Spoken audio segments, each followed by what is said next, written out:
3. Go Strikers! Go Strikers! Go Strikers! Go Strikers! Go Strikers! The stage is set at Adelaide Oval for the big final. Just over 6 weeks ago, 8 teams began the quest, and now it is down to the Hurricanes and the Strikers, both eyeing their first ever Big Bash title. Let's head inside the stadium to our commentary team of Mark Howard, Damien Fleming and Adam Gilchrist. Thanks, Ros. Great atmosphere inside the Oval. Nice crowd building in. Adam Gilchrist, Damien Fleming. Let's have a look at the Adelaide Strikers, who have been in good form. They had a fantastic win here the other night in one of the games of the tournament. It was a brilliant cricket match. No, it was, and they've been very good with their batting. They're happy to bat first. And the opening pair of Carey and Weatherall, particularly in the second half of the tournament, has been excellent. You're right, Flemo. The man there, his glove work's been brilliant as well, but 347 runs in combination with his opening partner, Weatherall. That's Travis Head there. He's done the dash back up to Sydney just to be on standby last night. Didn't play, but back down here. Wonderful news for all cricket fans that the big three were released. And Flemo, talk us through the Strikers. Yeah, Weatherall and Carey, record partnership up the top of 171 a couple of games ago. Travis Head, brilliant man of the match in the semi-final. Colin Ingram is a power hitter in the middle order. Jono Wells works the ball well, likes to lap sweep. Jake Lehman, gee, you'll want to take the first catch tonight, but he's a power hitter with his left hand. So is John O'Dean, a right-hander. He got him off to a flyer in the semi, opening up. Michael Nees are good with bat and ball. Peter Siddle, hopefully a bit of vegan venom tonight. Good economy rate of 6.1.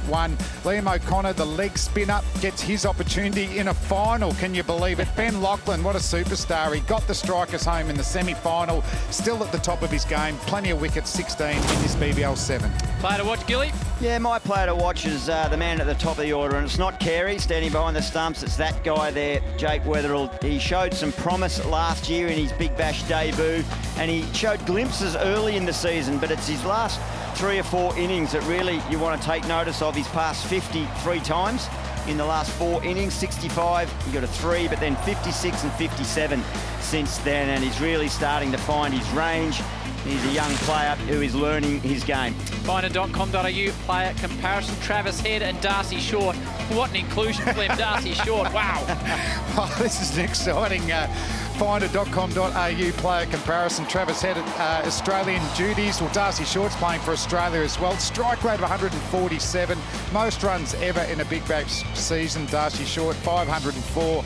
Also, what about his economy rate? 7.6. So no Cam Boyce in this Hurricanes team, but they've got the option of the left-arm Chinaman as well, Howie. Tim Gossage is down on the ground. Great atmosphere, Goss. Yeah, absolutely great atmosphere. I'm walking out with Jake Weatherall now. The opener, of course, is going out with Alex Carey. Jake, this is what you play for. Yeah, so good. To be able to play in front of these fans is so awesome. Well, you're in a final. It all starts again. Hobart are in form. How do you approach this opening power play? I just think back our skills in, back our shots in, and hopefully it comes off. Enjoy, mate, in front of your home crowd. Cheers, thank you. And Jake Weatherall. Thanks to Goss and Jake taking us out in the middle. Big Goss nearly did a hammy trying to keep up with him as he was a bit slow out of the blocks, but he got the job done. I think he wants to grab the new ball. He'd have to bowl quick, wouldn't he, from that 6'6" height? I would think so. Billy Stanlake material. Great atmosphere, hey? This build-up, tremendous. And here come the Hobart Hurricanes, led by the purple Superman, George Bailey. The inclusion of Darcy Short. They've got that interesting situation now where Tim Payne probably moves down the order, so they've got the embarrassment of riches with the bat in hand. Well, the other night against the Scorchers, when obviously Matthew Wade got them off to a flyer, and then George Bailey was in the middle, and then it was just a progression of power hitters, wasn't it, with Ben McDermott, who hit 6 sixes, Simon Malenko, Dan Christian, who had an amazing semi-final. And then Nathan Reardon, who's not playing tonight. Joffrey Archer, we heard that he can hit 6s for fun. So they'll back themselves here to be able to chase a sizable target. Their method of going about their bowling against the Scorchers was interesting. It was a bit quicker than this pitch, but they bowled fast and bounces and were prepared for the Scorchers players to play the pull shot, and it worked for them.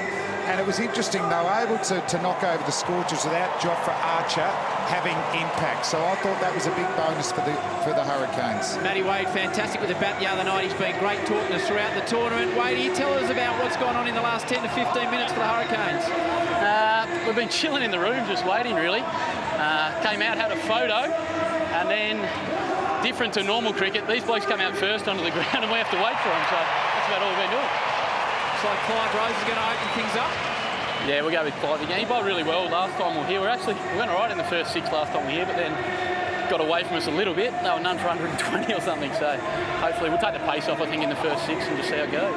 Wadey, I tell you what, you're looking sharp in the catching practice, mate, so you take a blinder without the gloves on. Yeah, I was just trying to get into slip so I don't have to run around. Elbow's starting to hurt now, I'm throwing more. Thanks for chatting with us, Matty. We'll speak with you throughout the innings. He took an absolute screamer in warm-ups, Howie. He was running around there. He fielded over there at Optus Stadium. He's out there at cover now. And not surprised with Clive Rose with ball in hand. 21 overs he's bowled in the power play. Carey's been one of the revelations of the tournament. He will start things up. He's played for Australia in the summer, made a big impact. He's on strike to get the Big Bash 7 final underway, facing Rose. Georgie! Immediately they hustle a very sharp single to the skipper. It was, but they're away. Polite applause around the ground, Flem. Just, thanks for that little heart attack there, guys. Now, George Bailey's in quite close there.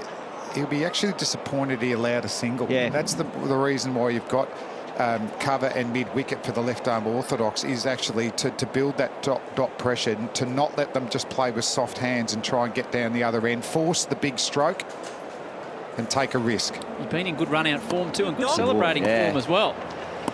And enjoyed a couple of run-outs he's had for the tournament. Yeah, mate. Now, Gil's player to watch. Weatherald is away. Dan Christian mentioned in the big show, he has a BBL winners medal. Played for the Brisbane Heat in BBL 2 when Darren Lehman was coach there. Beat the Scorchers over there at the Furnace. And it's Payne and Bailey are the remaining 2 Hobart Hurricanes players that have played in a Big Bash final before. In BBL 3. Very experienced cricketer, George Bailey. Is that the first boundary? Crowd says yes, thank you. You can't afford to allow Weatherall to hit square of the wicket through the leg side unless you've got protection in that area. He's a strong bottom hand player and he's got himself into good form. After that record partnership with Carey, he scored 350s in the last 4 innings in the Big Bash. So a real concern for the Hurricanes, but you can't let him just rock back on that back foot, punch through that square leg area. The 2 men out, it's more like a mid-wicket on the fence and long on. So that's the sort of field for a foolish ball. You've got protection if they go over the top coming down the pitch, and also for that slog sweep. You don't have protection for a pull shot through that leg side again. I think there was a bit of bat on that. Yeah. End of the first over, it's none for 7. Beautiful shot across the Torrens, panning to the Adelaide Oval. Crowd still coming in to the stadium. And they need to get in a hurry if they want to see Jofra Archer in action. 19 wickets for the tournament. It's great to have a chat with him out in the nets beforehand. He's a relaxed operator. Very relaxed. I heard he tested positive for coolness. Yeah, no, he did. Is that confirmed? He was off the charts. He was off the charts. He's bowling to Carey now with a slip in. And he's drifted onto the pads. And that's a good confidence booster for Carey. Well, it's a bit of a surprise. He normally gets his first ball on a good length and either gets a dot ball or at worst leaks a single. But Carey and Weatherall, they're both very strong to the leg side. But that being a little bit of a half volley and swinging into the left-hander, fine leg up. So unless it went to him, it was 4 straight off the bat. It's a good start by Carey. He's got a bit of swing there. Laurie Colliver, our statistician, has scored a wide, has just told me his last 7 overs in the tournament have gone for 63, so he's just come off a little bit without a wicket too, Gil. There's discussion in Perth, murmurings around the ground. He might have a side strain. He was pulling up a little bit short in his follow-through, Flem, over there, as he has done there. Is that carrying all his IPL cash? Maybe. Might have a little satchel on the side of his hip there, but I'm not sure about the around the wicket here to Carey. He's got a slip in. I would prefer to see him from a Hobart perspective coming over the wicket and creating that angle across. You mentioned that Carey and Weatherall are strong leg side players. But Gilly, you're a left-hander. Surely you wouldn't want the ball from over the wicket, starting outside off stump and swinging in on a good length. Ooh, right again. So I'm not sure we can get a look at his release here, but it's genuine swing. You want to make the most of it while it's moving. Yeah. It's not going to move for too long. But also coming around the wicket, hard to get an LBW. Yeah. You're taking out the slip because it's swinging in that much. Let's see, he's actually got it going nice. The wrist and fingers are behind the ball, but you can already see that that's already darting down the leg side. Come over the wicket, try and get an LBW.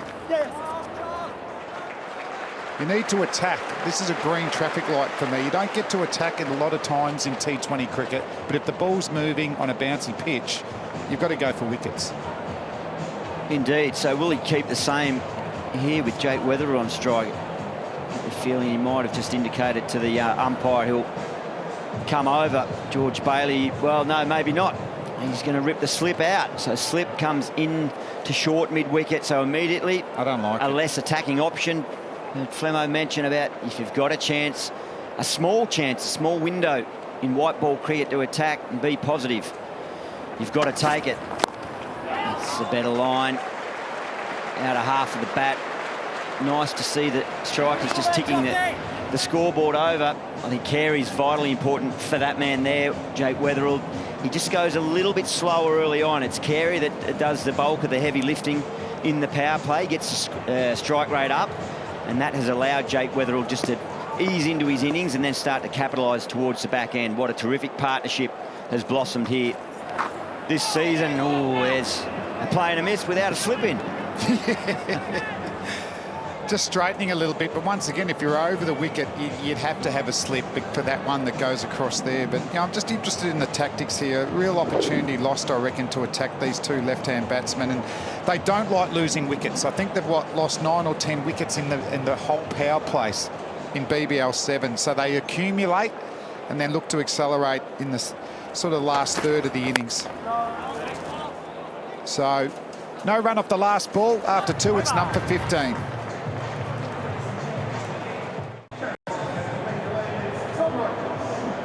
Great shots in Hobart, the Rivet Derwent in the background. A wonderful thing this for Tasmania to see their side in. They've got the pirate ship there ready to go. So Weatherall on strike. Rogers into the attack for the first time.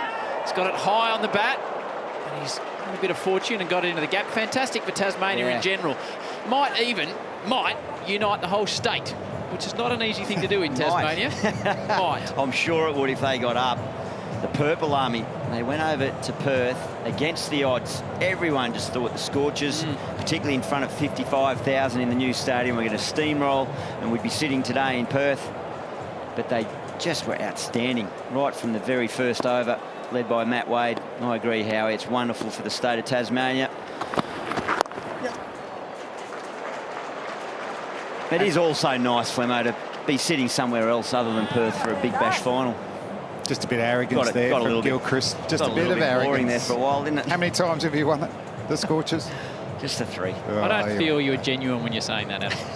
In fact, I think that was far from genuine. Actually, just on that, how are you back on the cane train? Yeah, never left the Canes. You ditched the Renegades or rooms when they weren't winning? Never left the Canes.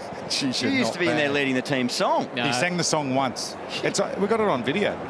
It's not true. Weatherall on strike. And that's well bowled. Was a thought of a single from Carey, but not able to sneak through. I like Rogers.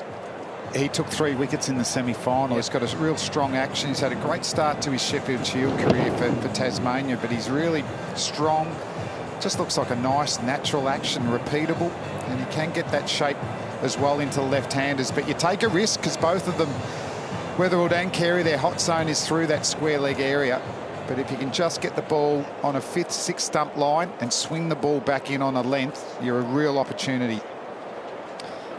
Pressure building here on the home side. You figure something's going to happen, and it does. Slashed away to the rope. Well, he kept away from one hot zone and bowled to the other square of the wicket. Jake Weatherall, I mean, you picked him earlier on, Gilly, and it's this type of batting that excites you. It sure is. I had him as my rising star at the start of the tournament. And he hasn't quite kicked on. He himself would be frustrated, hasn't scored the volume of runs across the tournament, but he'd be well pleased that he's seeing the ball the way he is now. Again, you mentioned Flem, 350s in his last 4 hits. Just relieves the pressure there. Geez, he's so quick on anything short. He is, and he's a young player. I mentioned earlier that he just seems to be learning his game. Just talking with him, he says he didn't really start playing competitive cricket until late, sort of mid to late teens, which is a really late start. Most players that get to the top level, most sports people start, you know, at real grassroots level. So, well, Punter debuted for Tassie at 12, didn't he? So that was very young. That's right. So Jake Weatherall, he feels like he needs to hit a lot of deliveries, hit a lot of balls in the nets to get that volume, that base foundation up to where the others are. Again, it's high on the bat. Again, he has the same touch of luck. And they get a single. And that was Ricky debuting after already 4 years in the system. None for 23. Great day in Adelaide for the Big Bash 7 final. An extraordinary night here back on Friday night when Ben Lachlan delivered the home side a home final. It was quite emotional after the game too, Ben. It was extraordinary against a former Adelaide striker himself, Kyron Pollard. Now Carey is on strike. And he just tugs that away. There's a man on the rope, had about 8 metres to move, could only move 2. This is where there's coming around the wicket. What is your plan? Are you going to bowl wide outside of stump and get them reaching for the ball and keep away from their hot zone? But if you actually attack the stumps with that angle you're into to the zone. lefties, you would have loved that, Gil. You're right into the zone. I did have some trouble with some bowlers towards the end of my career with coming around the wicket. One Andrew Flintoff, but that was because that was your zone. You hit he was to that bringing the zone. ball in, taking it away towards the slips. Not so much today. That's just in short version cricket. That's in your zone. Can't penetrate the field there. So I'll be looking to bowl that type of length and that line, and you can actually go a little bit fuller if you want. But if you attack the stumps from around the wicket, it's different if you're over. If you're bowling off stump, you're actually forcing the ball across the lefties. But from over the wicket, I just think your margin for error is very small, with only 2 fieldsmen out. Strengthens the argument there that he's strong through the leg side, 35% in the hot zone for Carey. Shanks it a bit. That could have been tight. Yeah, it looked like he was trying to get out of Meredith's way there. They like to bat first. Run out. Yeah, they like to bat first, both these teams. There's helmet cap cam well out. That was a direct hit. Strikers have struck it first 9 times in BBL 7, and their average score, boys, is 158. The Hobart Hurricanes, they like batting first too, 8 times. They've had first stance at the batting crease, but their average score batting first 180. It's a pretty big discrepancy there. Strikers have just increased that in the last couple of games, though. Weatherall, no run. Well, 5 for 178 was the winning score. They made 1 more than they needed after they got home on that final ball. Yeah. You had a look at the pitch, both of you guys. Similar type of setup, you reckon? I think it looked even better. Really? Yeah, I wasn't here the other night, but yeah, no, you said it looks like a beauty. Yeah, it could be the corridor of carnage later on when they start to accelerate. I don't think there's a lot in it for the bowlers. I think we'll see a lot of slower balls, changes of pace from the quicks. And the spinners, they'll get bounce. It sounds, I was knocking, it was really hard. So the spinners are still in the game, but I think once you start going and your timing's in, you'd score heavily here. 169 is the average winning bat first score. I think you need more than that, but you never know with finals pressure. No, that's right. Batting, chasing. You got runs on the board, which the strikers have done all throughout BBL 7. Good running. That well, yeah, they've done that well. They've taken their single opportunities.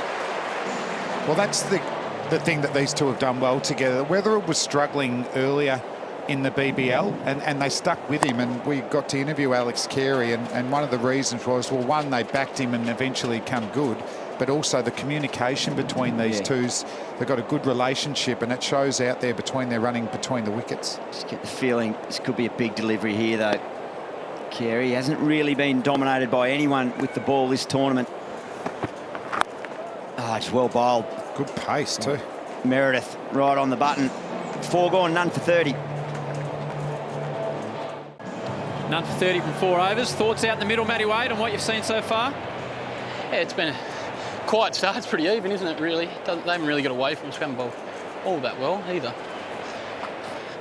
Ow! Looked to just be a touch of swing early, Wadey. Was there? I couldn't tell from where I was standing at cover. Round the wicket, Jofra, was it? Yeah, it definitely was. From around the wicket was accentuating it a bit, Wadey. Yeah, At least it was moving. Should have gone over maybe then. Yep, definitely. Wadey, was Boise considered, or was it the fact that Darcy comes in and has that left arm Chinaman option that kept him out? That's high and wide and a maximum. Yeah, not the spot to bowl to any batsman, let alone a left-hander at the Adelaide Oval. Jake Weatherall said, yes, please, I'll have some of that. In that way, you just heard him say we haven't bowled particularly well. There's been a few wides as well, 3 wides, so a bit of undiscipline. Does that crank up this strikers' innings? Certainly helps 6. They'll get another single there. Yeah, Wadey, was that the clincher, just Darcy's bowling option as well? Yeah, absolutely. I think once Darcy came back, Boise's chances of playing probably went out the window a little bit. So 8 overs of spin here we'll use if we can, but yeah, I think pace off's certainly a good option at Adelaide Oval, so he would have played, I reckon, if Darcy didn't come back. Yeah, just get through this next Archer delivery. Oh, that's clever. Clever, creative, and controlled from Carey.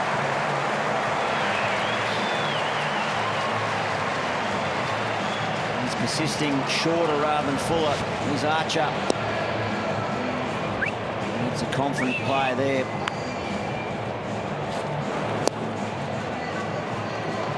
And Wadey, the Hobart Hurricanes, I'd be interested. I know there's only 2 players that played in their final in BBL 3. Bowling!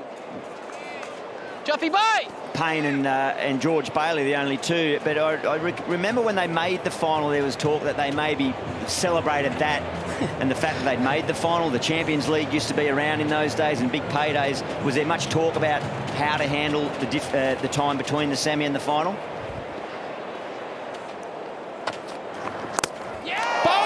We'll get back. Carey chops on, and Archer gets his revenge.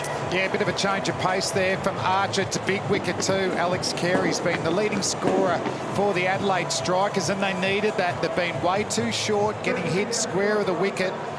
Bowling full, particularly with the ball moving, is the option. And you see that off cutter. Maybe it got a bit of extra bounce on the Bunnings Warehouse replay. Too close to his body. That's where around the wicket has worked with the cutters. So first wicket down, and look at him down in Hobart. They're going off the Canes. You can imagine how he just in the middle of it, backing his own team. But Carey departs for 18. It's 1 for 41. Travis Head's had some tournament, 330 runs. His last 3 knocks, 53, 58 and 85 from 57 in the semi-final. Tim Gossage. Alex Carey with me now. Disappointed. Looked like he was seeing it okay. Yeah, it's obviously disappointing to get out early. The wicket's really nice. It's coming on nicely, and you know, we're just starting to build there with Jake. Yeah, Jake's going all right. Yeah, he's hit the ball really well. He's obviously had a few good innings leading into this, so he's full of confidence. So hopefully he gets a big one today. How are you coping with the Australian commitments, then coming back to this? How's the time management been for Alex Carey? Oh, fantastic. Love playing cricket, and obviously you're going to get up for a final like this. So no, the last few weeks, it's been amazing. Thanks for your time, mate. Thank you. Cheers. And well done to Pat Howard and his team at Cricket Australia by releasing the players from Australian duty to play in the Big Bash final. As we have a look at the wicket, as you said, Flemmer probably just got a bit tight on the body. Yep, and just an off cutter as well. He might have been looking to move the ball off the seam, but he probably got the extra bounce. And he's a tall man with a high release, so he maximises his bowling action, Jofra Archer, but he needed that. He'd been leaking some runs. Meredith's got genuine pace. Just see getting caught on the crease there. He wouldn't want to leave that area too much. And also the previous shot that he ramped over the keeper's head might have still been playing in Carey's mind, seeing it shortish again and thinking, oh, there might be that option again, but just far too tight and nowhere near as short to be able to get underneath it and ramp it. So it's a vital blow for the Canes. It just looked like the Strikers were going to kick away there. 2 dots in the last over the power play, so good start here for Meredith. He'll get away with that one. That's the one you don't want to be doing. Just slanting it into the leg side to Wetherill. That's where he hits his boundaries and sixes, square of the wicket.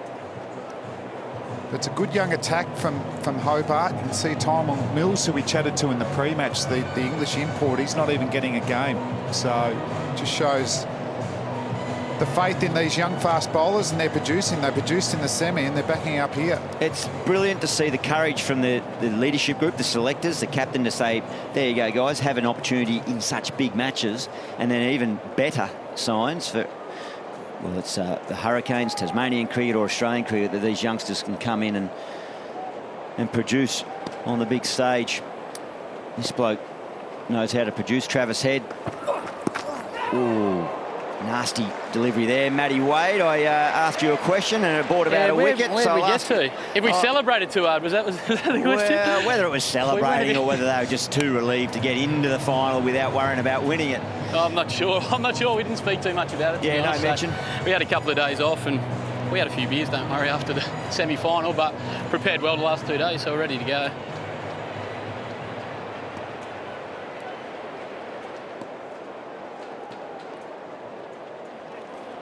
Okay, Wadey, we'll have a question here. Hey, mate, obviously the short ball was a real factor over in the Optus Stadium. It had good pace and bounce. And the boys are still using the short ball a bit today. Yeah, we're just hitting a hard length. We've probably got a little bit wide for the left-handers. We don't want to do that at all. So that's why I like this field here with the third man up. You can really tuck the lefties up a bit. Thanks, Matty. You're right. Wetherill gets a full ball and he manages to get it in about a 4-metre gap and finds the rope. Good batting. Yeah, it was a long sort of half volley, but there was enough width just to get the hands through and caress it squarer rather than straighter, wasn't it? You're right, it wasn't a big gap there, Howie. Maybe say that it wasn't out of the middle, it was out of half of the bat, but he sort of opened the face there. And that shows the toughness of bowling in the power play. It wasn't the worst ball. There was 2 men on the circle and it missed both of them, so it was 4 runs. It's been a pretty good over for Meredith. Can he finish it off? Bouncer taken on, but is it out? Oh, no, drop catch. 6 runs. Is that Malenko on the boundary? Exciting cricket to finish off the power play. Great strike from Wetherill. It's 1 for 53. Last ball, the last over. Yeah, the 6th over, the Ricky Ponting special. It's a vital over for a batting team. Ricky says you do not want to be losing wickets in the last over of the power play. And often it happens as teams search to capitalise on the fielding restrictions. Malenko there just couldn't rein it in. Got their hand to it, but they benefit with 6. Wetherill goes to 30 off 19, and the man of the moment, quite possibly the player of the tournament, Darcy Short. He's set records with the bat. He's done a wonderful job with the ball. Economy rate in the 7s. He's bowling to the striker skipper. Just the 3rd time the strikers have picked up 50 or more in the power play. They did it in the semi-final. They like having their 9 wickets in hand, though. Just about every game. So it's their game plan is being ticked off through the power play. Yeah, 11 wickets in the power plays this season. Not sure of that short ball. Meredith went for the wicket. It'd been a good over. I thought he should have closed that off. And if he wanted to bowl bounces, he could do it outside the power plate when he's got more fieldsmen out to protect the boundary and take a catch. Geez, he's looking very good square of the wicket through the offside as well. We've seen him, that hot zone that we've shown through that square leg area. There's been some nice shots off front and back foot from Wetherill to that area point. Ball, dash, beautiful. I had the pleasure, as you guys saw, being in the nets in the lead-up when you guys were out there doing a wonderful job. And Darcy Short was in there. And it is that different from club cricket that you're used to bowling in the nets. The power that he hits it more than the other batsmen is quite extraordinary. Everyone had helmets in, everyone that was throwing the ball to him. No one turns their back. The power he has just straight down the ground is We'll have a look at him through. So is he on the same weight program you are, Howie? Yeah, he might be working a touch. Swap notes on no need to be smart. It's the final. We've got on well. There's no need to bring that to the table, Flem. We've got our strengths and weaknesses. Tell you what, if he's got bigger calves than Howie, I'll be very surprised. There you go. Gary Kirsten talks about not being able to predict Darcy Short's bat swing. He says you throw balls in areas where other players hit them, through covers, but such as the bat swing, he flat bats it back at the bowler or the thrower, and that's what collected his front teeth and his upper jaw, Gary Kirsten. He's just on the mend now, I'm sure, if they get up tonight. He won't mind how much he's been pummeled. And it's 7 gone. 4 runs from that first Darcy short over, 1 for 57.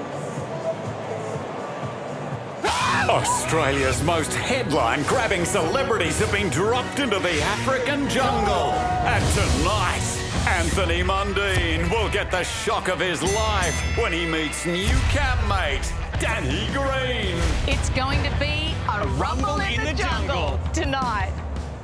That's directly after the Big Bash final. Danny Green will wander in there and see his good mate Anthony Mundine. Be worth a look, I would have thought. Be Rocky 3. Yeah. Yeah.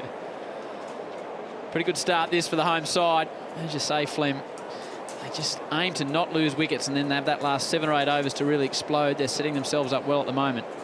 So Dan Christian coming to the bowling crease. He's got a fine leg and a deep forward square and a deep long on.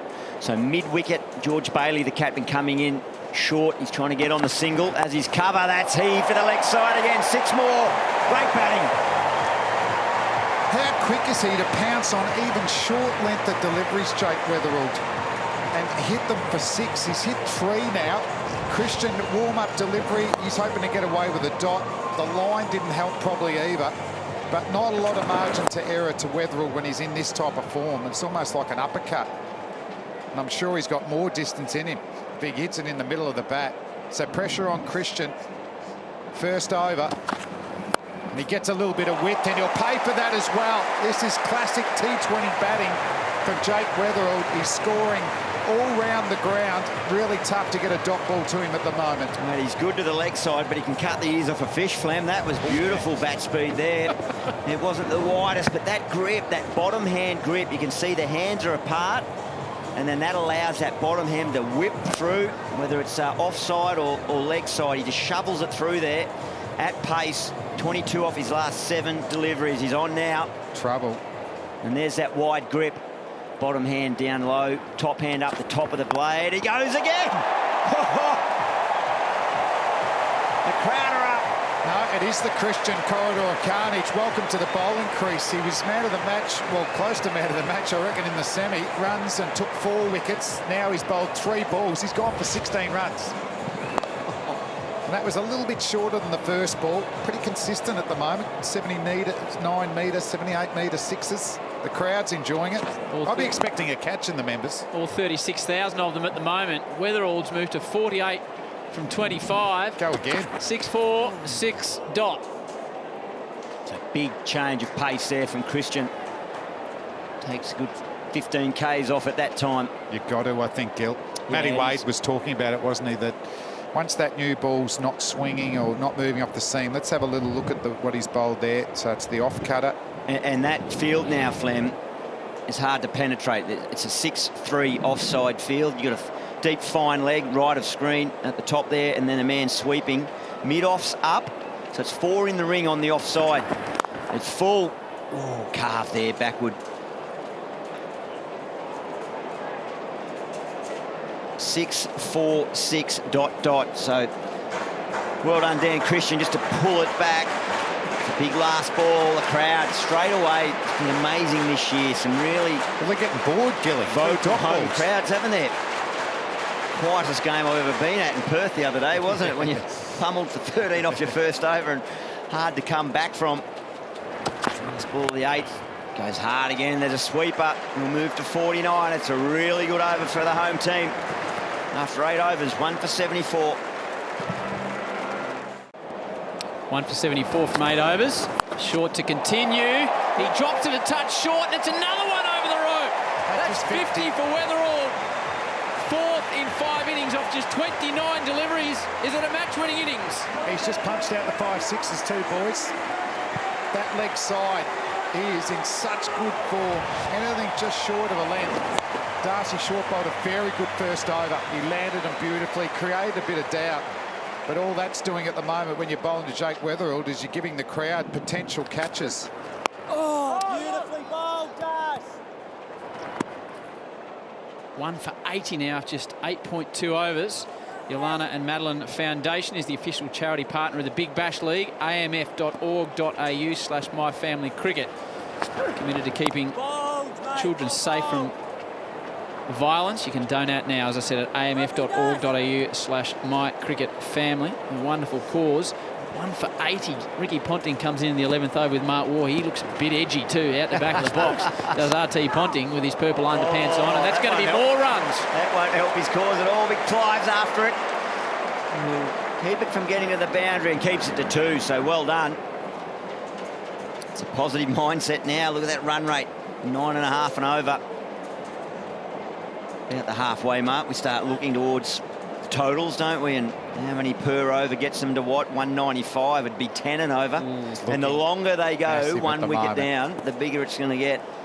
Big Colin Ingram still to come as well. And this time over cover, if you don't mind, from Weatherall. This is some innings now. That's collecting frequent fire points, that one. Cash those in. Well, I think that lady is. She took the catch. She's got a solid high 5. Oh, this is a beauty, though. What a great swing of the bat. 82 metres over that cover point region. Where's Mum? I think Mum went for a dive.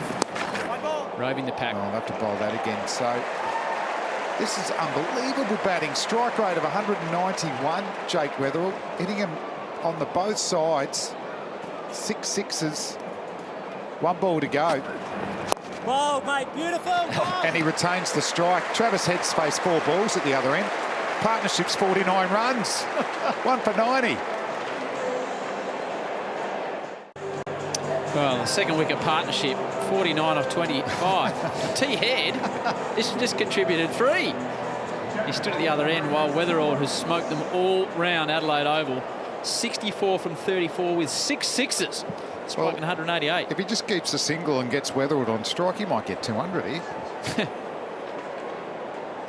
It's now the most sixes already by a batsman in a Big Bash final. KP and Michael Klinger have both hit 5. That's almost a win, isn't it? A dot ball. That is a win. Just forcing a defensive frame of mind for Weatherall. So what does George Bailey do here?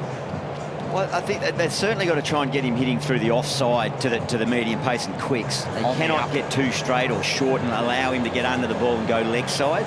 But they've got mid-off up at the moment. So he can't really be full outside off. I think Weatherall will have a go over the top there.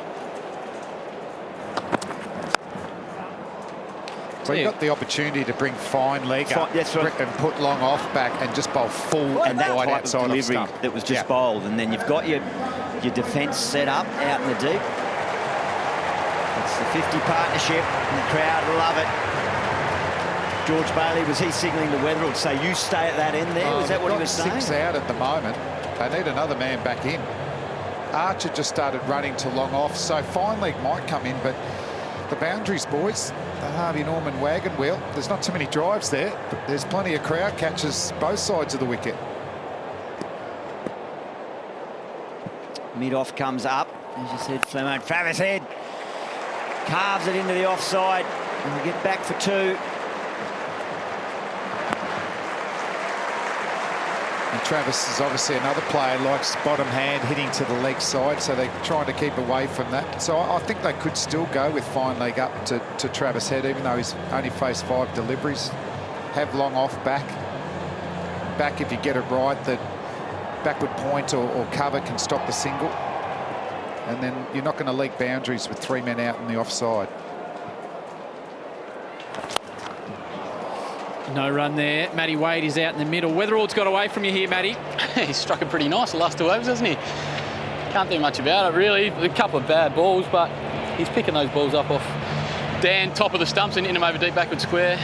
There's not a whole lot you can do apart from go maybe wide death to him after that, but just going to hope he hits one straight up. Have the bowlers commented on the wicket? Is it something they can take the pace off on? Maybe you might be able to throw it wide and slow, but yeah. This end for the left-handers, they're going everything. Thanks, mate. Oh, nice bowling. Tell you what, if you bowl a heap of those, you might be all right there. Tough to hit. Really impressive here, Rogers. Wickets in the semi-final. He's only gone for 11 runs off 11 deliveries. That's a cross seamer, and he got it right. Good wrestle here by Tim Payne. Look at that, just started to tail towards him. And as usual, this summer, just nails it right in the middle of the Kookaburra gloves. And we have seen at the Adelaide Oval last couple of games, bowlers have been able to get a bit of reverse swing. And that's where you might be able to, A, get wickets, but also just stop the run flow with the ball moving. Oh, dropped. Oh. And a run-out chance. Oh, Joffrey's and not now watching. Joffrey's not watching. 4 bits. It might go very close to the rope. Well, Joffrey gets it back. There was a catch, there was a run-out, there's 3 overthrows. And Gilchrist and Fleming, they've taken the shot off the ball. Need a break. And now Ponting and Waugh will be in a moment. They'll check that. We'll be back in a break. 1 for 96. Well, an extraordinary situation. I think Archer did that part of it quite well, but the previous part went out his back turn. I think that's going to go down as 3. But there was a catch dropped, a run-out attempt, overthrows. Welcome Ricky Ponting and Mark Ward. A pretty interesting time. Let's have a look at this ball. Well, everything's happening in the one delivery here. Did a good job to get his hands on it. Rogers came back very, very quickly. Has a shot at the stumps, and Joffrey's got his hands on his head, lamenting that the catch had been put down. And 3 overthrows. He wasn't even watching, was he, Big Joffrey? Having a little stroll around, wasn't he? Tell you what, we've seen some great batting. Jake Weatherall's been threatening to do this all competition, and he's doing it on the big stage. Now head. Sweeps hard. You've been out the back with Ricky Ponting. How's he been for the last few overs, Mark? There's a lot of toys on the ground. There's a lot of toys on the deck. a lot of cursing and swearing too. Right. Yeah, I think he wishes the boundary was just 10 metres longer at square leg. There would have been 4 or 5 catches out there. Change of commentator, change of luck. That's what they say. You'd be a bit twitchy too, Howie. You're a Kane supporter. I'd like to see a good game. Or you're neutral today? No, always neutral. What? You weren't in Perth. No, that's true. That's true. We'll have a look at Jofra Archer in a moment as Travis Head takes strike. He advances. Puts it away to wide. Long on. Just have a look at your bottom right of screen, Mark Ward. This is what you're asking about Jofra. Oh, there no. you go. He's just looking at the crowd. Lamenting the catch, as you say, Howie. Hands on head. Oh, there's the ball. I better chase it. He didn't see it. He only heard it whistle past behind him as well. If you were captaining out there, Rick, would you just shake your head and bite your fingernails, or would you say something? To Jofra just then? Yeah. He might have got a few words in his direction, I reckon, Howie. Maybe something along the lines of, just watch the ball, son. Keep your eye on the game. You're never out of the game. As the 100 comes up, 10.4 overs. Big score on the cards here. 10 and over gets them to 193 from here. This time, he hasn't hit it so well. There's a bit of indecision in the outfield. Too much indecision. Darcy Short was talking to mid-wicket. Neither of them really looked like they wanted it. And as a result, Head survives. Well, he's just come in too far again. We saw this the other night with Jake Lehman. Take your eye off the ball, and you just lose all your bearings. He came in too far. A good attempt at it at the end, but all in all, that's a pretty easy catch put down there by Darcy Short. Geez, in the end, he nearly got hold of it too. It's been whipped away for a couple. Have to hurry. Oh, it would have been tight, but they get back. Action-packed few overs. End of the over, 8 off it. Drop catch, 1 for 104. Travis Head survives. Darcy Short can't take the catch. And those on the Kane train down in Tasmania, I'm not sure they will have enjoyed this one. Oh, a lot of hands on the head. Pretty similar bloke beside me in commentary, to be honest. Oh, similar to Jofra last over, wasn't it? Yes, it was. Jeez, his neck took a nasty blow there, Darcy Short, when he hit the deck. He's pretty strong, though. He misjudged it in the end, nearly held on, but they've got to get back in the game here, the Hurricanes. There's a play and a miss. I know they made over 200 in Perth, the Hurricanes, but they won't want to be chasing any more than that. Well, the last couple of games here, Junior, 187 they made against the Hurricanes, actually. The strikers here, and then obviously that 178 the other night, which was just enough. So it has been a high-scoring venue the last couple of games. The wicket looks outstanding again, but I think we're just seeing here Jake Weatherall play almost a career-best innings, 67 from 39, 6 sixes already to his name. Well, that could be out. No, it's 4. 6. It's 6 again. What a shot that is. It was short and a little bit of width. You don't see too many flat cut shot sixes hit, do you? That's hit the rope on the full as well, right on backward point. Is Darcy Short running in then again? I think he came in originally, but gee, it flew off the bat, didn't it? Their bowling looks just a little bit thin on paper, the Hurricanes. Jofra Archer has been their go-to man all series. Without him, I don't know if they've got a lot of wicket takers there. What's George Bailey do, Rick? Well, to start with, I think he's going to make Weatherall hit the ball down the ground. He's got all his runs square of the wicket. They haven't bowled anywhere near full enough and straight enough. I mean, that's too short again there. I wouldn't mind him seeing hitting some straight drives. And if he wants to flick across the line to the leg side, then let him try it. 7 sixes now. This time he's got it really motoring across the turf. Another boundary for Weatherall. 77 from 41. Well, there you go. It was full, but it was too wide. And Weatherall could throw his hands at the ball.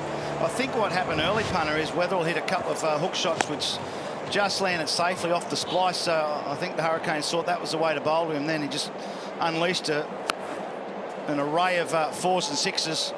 Yeah, the problem they had, Junior, when they bowled that short stuff to him, they bowled the short stuff to the short boundary. Yeah. He got his 6s to that short 57-metre boundary on the leg side.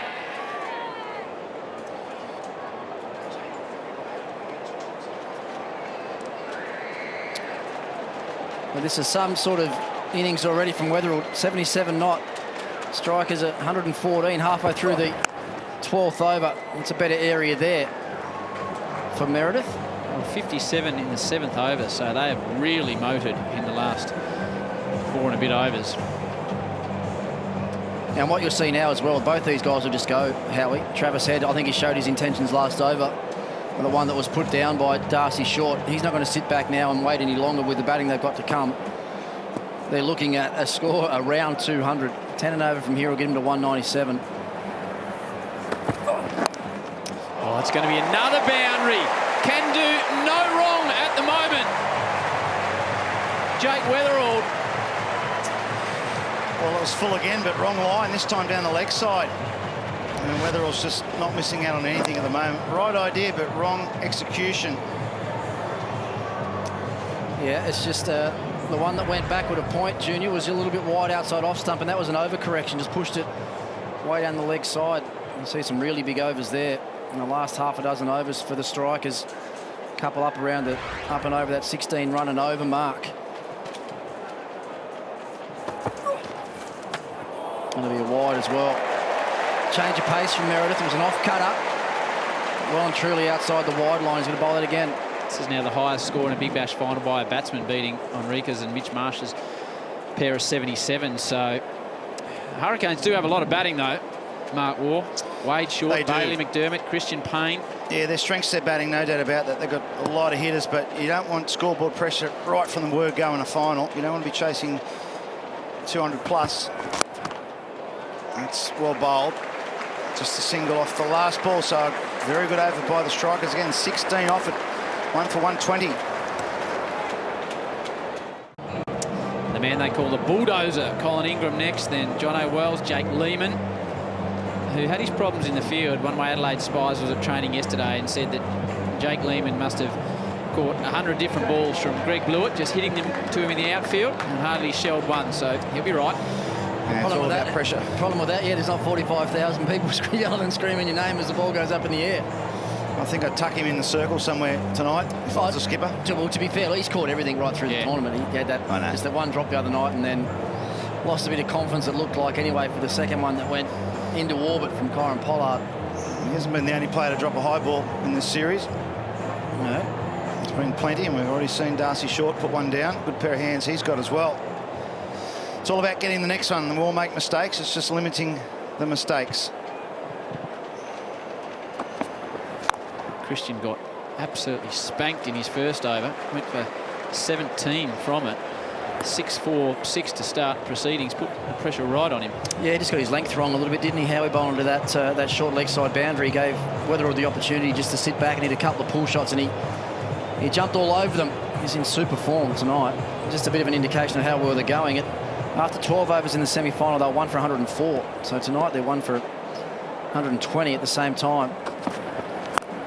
That's hit hard as well. It's picked out the man at deep mid-wicket. We haven't seen a lot of change in pace, have we, from the Hurricanes bowlers? They've tended to bowl just, you know, your normal pace deliveries. I think a few more off-pace balls would be handy. Well, the interesting thing as well, Junior, the one that Meredith bowled last over that ended up being called a wide actually gripped a bit on the surface, didn't it? So it is the second time this wicket's been used. It's a day game. You think in the sun that'd probably be a little bit more abrasive as well. So it might just actually spin a little bit in the second innings. That's better from Christian. It's a change of pace that you're talking about, Junior, but the line and length was spot on. He bowls an off-cutter type slower ball, and that angle that he creates from around the wicket to the left-hander, if you can pitch that on and around middle and off stump, try and make the left-handers hit across the line to the leg side, you're always in the game. Well, there's this Harvey Norman Hawkeye to Weatherall today. Look how quickly he's jumped on that short to good length deliveries there. A lot of pulsating red balls there that have made their way to the boundary. A couple of shanks early, but then he got his eye in. Rick, when you're in this situation and you're captain out in the middle, what are you doing to get your team back in it? You got your bowlers, but what are you doing to get your team back involved? Well, you got to stay upbeat first and foremost as the captain, as the leader. You got to make sure that everyone's energetic, not just sitting and waiting for an opportunity to come their way. Make sure that they're ready to take a half chance or create something that's just going to change the momentum in the game. Also with your bowlers, you've got to tell them to stay patient. Just try and bowl their best balls. Make the batsman hit big shots. That's a big shot, all right. That's hit hard down the ground. And 2. I think that's the important thing, though, Howie. When you find yourself in a situation like this as a bowler, bowlers have the tendency to go searching even more, knowing that they need the wicket. Sometimes the more you search in this game, the more bad balls you bowl. And if you bowl bad balls to someone like Jake Weatherall when he's 80 not out, he's not going to miss out. You can't afford the real bad overs, can you? The 25 off and over. You've got to try and stay in the game and limit the real big overs. If you look around the field now, Howie, you'd say that the Hurricanes are quite flat. Yeah. Not much movement going on. Much encouragement, it doesn't seem, towards the bowlers. That's hit hard as well. That's going to be 4 down the ground. That's powerfully struck. Travis Head now in on the action. That's his first boundary. He closes out the 13th over, 1 for 129. Projected score 10 and over, 199, 12 and over, which they could do. 213. The partnership 88 from 50. Travis Head's just contributed 21. That's how good Weatherall's been. Yeah, he's been outstanding. It's a funny game, though. You lose a couple of wickets, all of a sudden momentum can change. So that's what the Hurricanes have got to bank on. Let's try and get a wicket, make sure we're ready for the catch or the run out, and get a new batsman at the crease. Even though Ingram's been in super nick, he's a dangerous player to come in next. But still, it's never easy starting off. That's exactly what happened the other night in the semi-final. They were flying, Mark, and then they lost a wicket. The big 100-run partnership was broken.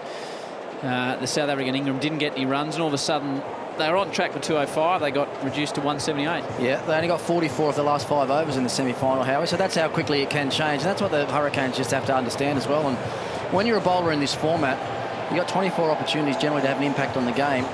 Now, this is an impact-based game. When it's your turn to stand up and make an impact, you have to be good enough to be able to do that. Rogers has been pretty good tonight, actually, into his 3rd over. Done for 14, 5 dots. They need a wicket very soon. It's a play and miss. It's another off-cutter, Junior.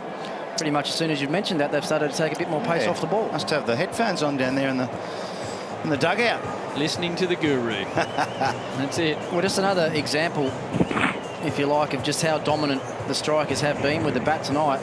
They've hit a boundary in all bar 3 overs, at least one boundary in all bar 3 overs so far. And here we are, nearly halfway through the 14th over. Jake Weatherall, 84 not out. 49 deliveries. Very warm out there too today. Their off-speed delivery, yeah, it was, particularly the pre-game show out the back and up the top there. I haven't got the ideal coloured shirt on either, Howie, for a nice hour and a half out in the sun pre-game today. Did you have your little undervest on though? Well, I'll tell you what I did feel for Gilly. Gilly's got the khaki pants on. He was sitting in a white leather chair out the back for about an hour. Lucky you didn't have the white pants on, punter. Hate to think, Jim. Really nasty. Hate to think. Warm for the batsmen, though, too. Weatherall's really been giving... We're not worried about them. It's more the commentators are worried about how and the crowd. That's sitting over there be hot. 84 he is now. They've just reined him back in a bit in the last over and a half. Trying to squeeze their way back into the game, the Hurricanes. Just 4 from his last 7 balls now. He's the sort of batsman who hits a lot of boundaries together, isn't he, Weatherall? He hit 3 or 4 in a row quite often in this innings so far. Just has these big overs, then he'll have a bit of a lull. You can see he's taking the deep breaths in there, so it is really hot out there. He's been out there obviously for 13 and a half overs. He's run a lot. There's only 2 runs off this over so far, Junior. This is what the Hurricanes need. They need a really good over here to change the momentum. It's another good delivery, another cutter, as you say. More importantly, though, Junior, the line of length is spot on. It's pitching on and around middle stump, and it's a forward defence sort of length. So that's good bowling. Yeah, with that angle and the sort of the off cut, if you bowl that middle leg, it's a good ball. If you get it outside off stump, it'll go, because both these guys are really good at freeing their hands through the offside. So good execution from Rogers. It's all right to say I'm going to change the pace, but you've still got to execute. Well, this ball becomes really important now, because if they don't get a boundary here, the strikers, it just takes a bit of pressure onto the first couple of balls of the next over.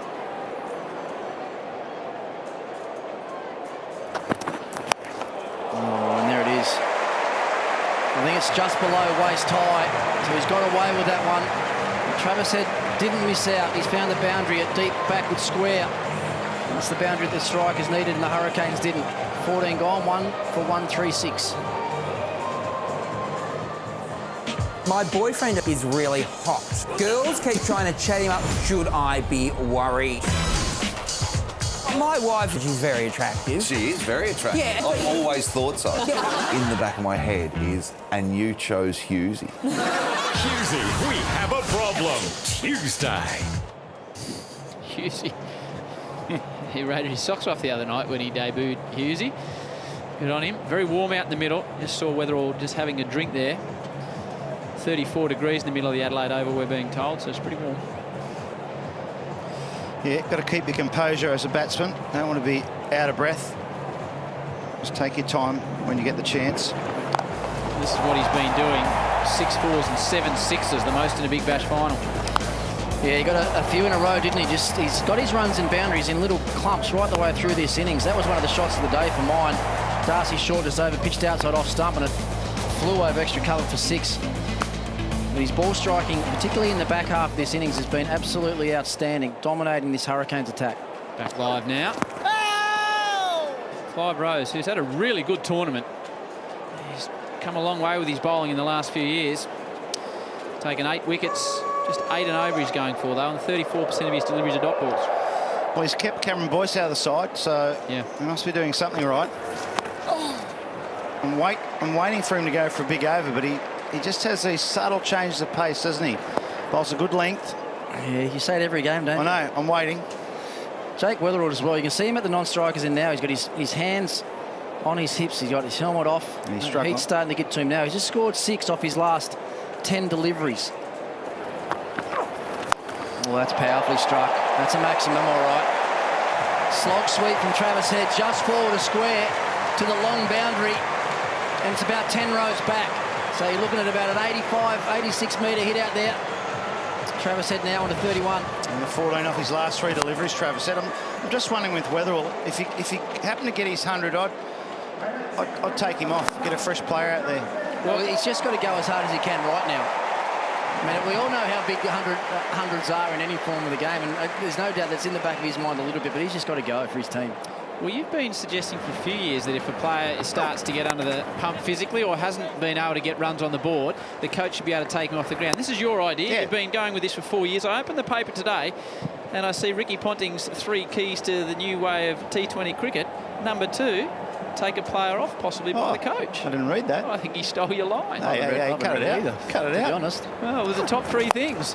Oh, this time again. I don't think they'll be taking him off the ground in a hurry. He moves to 94, Weatherall. Well, it's a bad delivery. Very poor delivery. Clive Rose, this is the over. It's been coming for a while. It's a full toss knee high, wasn't it? Yeah. Bang. So fatigued or not, Weatherall's not going to miss that. Another one of them, and he's got his 100. Have a spell. Get Colin Ingham on. Give him a rest on 100 knots. Have a spell, son. Oh, gee. How would you feel as a batsman if you're 100 knot and the coach said have a rest? I'm just saying, Howie. I reckon you'd refuse to walk off. I don't know. It depends how tired I was. Weatherald on 94. He moves to 95, keeps the strike. Another big over for the home side. 15 from it. 1 for 151. There he is, the little superstar, Rashid Khan. Great start, guys. Well played. Weatherald, let's finish it well. Where is he now, Rashid? He was going back to Dubai, I believe, to play for Afghanistan.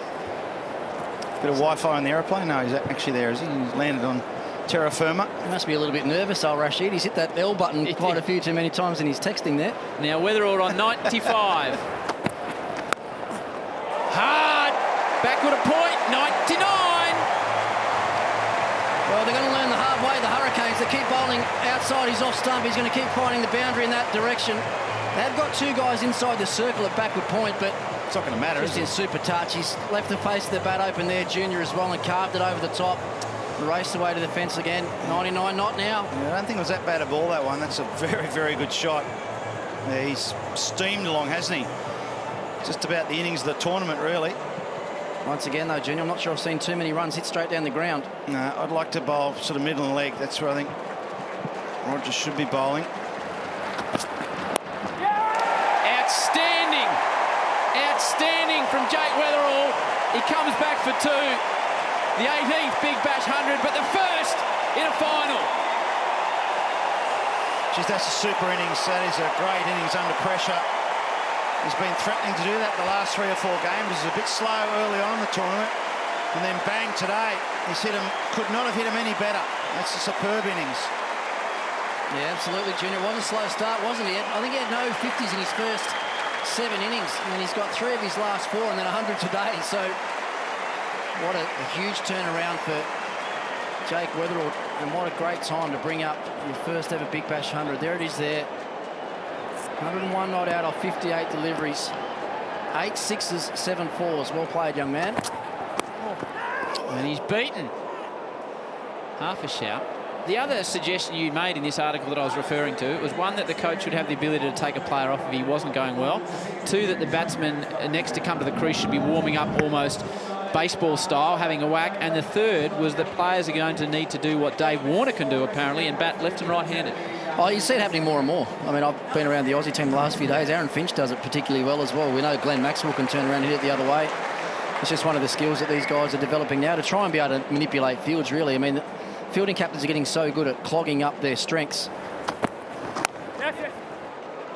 More importantly, having bowlers that can execute to bowl to certain parts of the ground. So I think that's one of the areas where the game will probably improve and take off. You'll have guys doing all sorts of things, I think. See more guys teaching themselves to throw different hands now as well. There's the Harvey Norman Hawkeye pitching way outside leg and going up over the top of middle and off stump. There's a bit of bounce in this pitch. It's a good cricket wicket. Adelaide Oval, one of the best wickets in world cricket, I think, at the moment, both in tests and the shorter form. 117 off 66 balls, this partnership now. So 10 and over 201, 12 and over 210. They're big numbers. That's what the Hurricanes got in Perth, didn't they? 210? Batting first, yeah. They're capable, but gee, that's a lot of scoreboard pressure. Well, it's a lot in a final. That's the thing. When you go, as you say, Junior, you go out to bat, start to tap your bat down to face the first ball. When you look up and you got 10 runs required and over. Well, that's what affected the Scorchers, isn't it, in Perth, chasing that straight away. Yep. Sort of score. So it's a big 4.1 overs remaining in this innings. It's been slashed away for a single. 9 off the over. 1 for 160. 4 to go. Jake Weatherall with his first Big Bash 100, joining Head and Carey as Adelaide strikers to bring up the 3 figures. What a time to do it in the final. 1 for 160 now. Crowd loved it. Teammates loved it. An outstanding innings. 7 fours and 8 sixes, currently striking at 168.9. The Gillette T20 International Series continuing, Australia v England, February 7 and 10. internationalcricket.com.au/tickets. A happy selector and a happy assistant coach beside me. Well done to the both of you and your involvement last night. Worked away. Good start. Good start. Great start. You look like you were really enjoying yourself, Rick. I saw you at various stages pop up on the coverage, smiling and joking with Darren Leam, and it looked like something that you were really enjoying. No, I did enjoy it. I mean, you don't do much as an assistant coach game day. It's got to be the best job going around, assistant coach, doesn't it, Punter? Oh, here we go. Until we lose a couple of games, watch him go. Yeah, but then you blame the coach. You don't. You blame the coach. Assistant coach doesn't get it. No, I'll blame the selectors if we lose one. Don't worry. Oh, no, that's right. Head. And look for two there. Should get it as well. Weatherall's really late to go. Trouble. He's in all sorts. Geez, labouring, wasn't he? Feeling the pinch now. He didn't want to go, did he? Well, he just missed his crease, actually. I think when he went to tap his bat and he missed it the first time and then had to go back and find it again. A bit of fatigue, isn't it? I think this might be close to, is it? Oh, he's home. Good dive.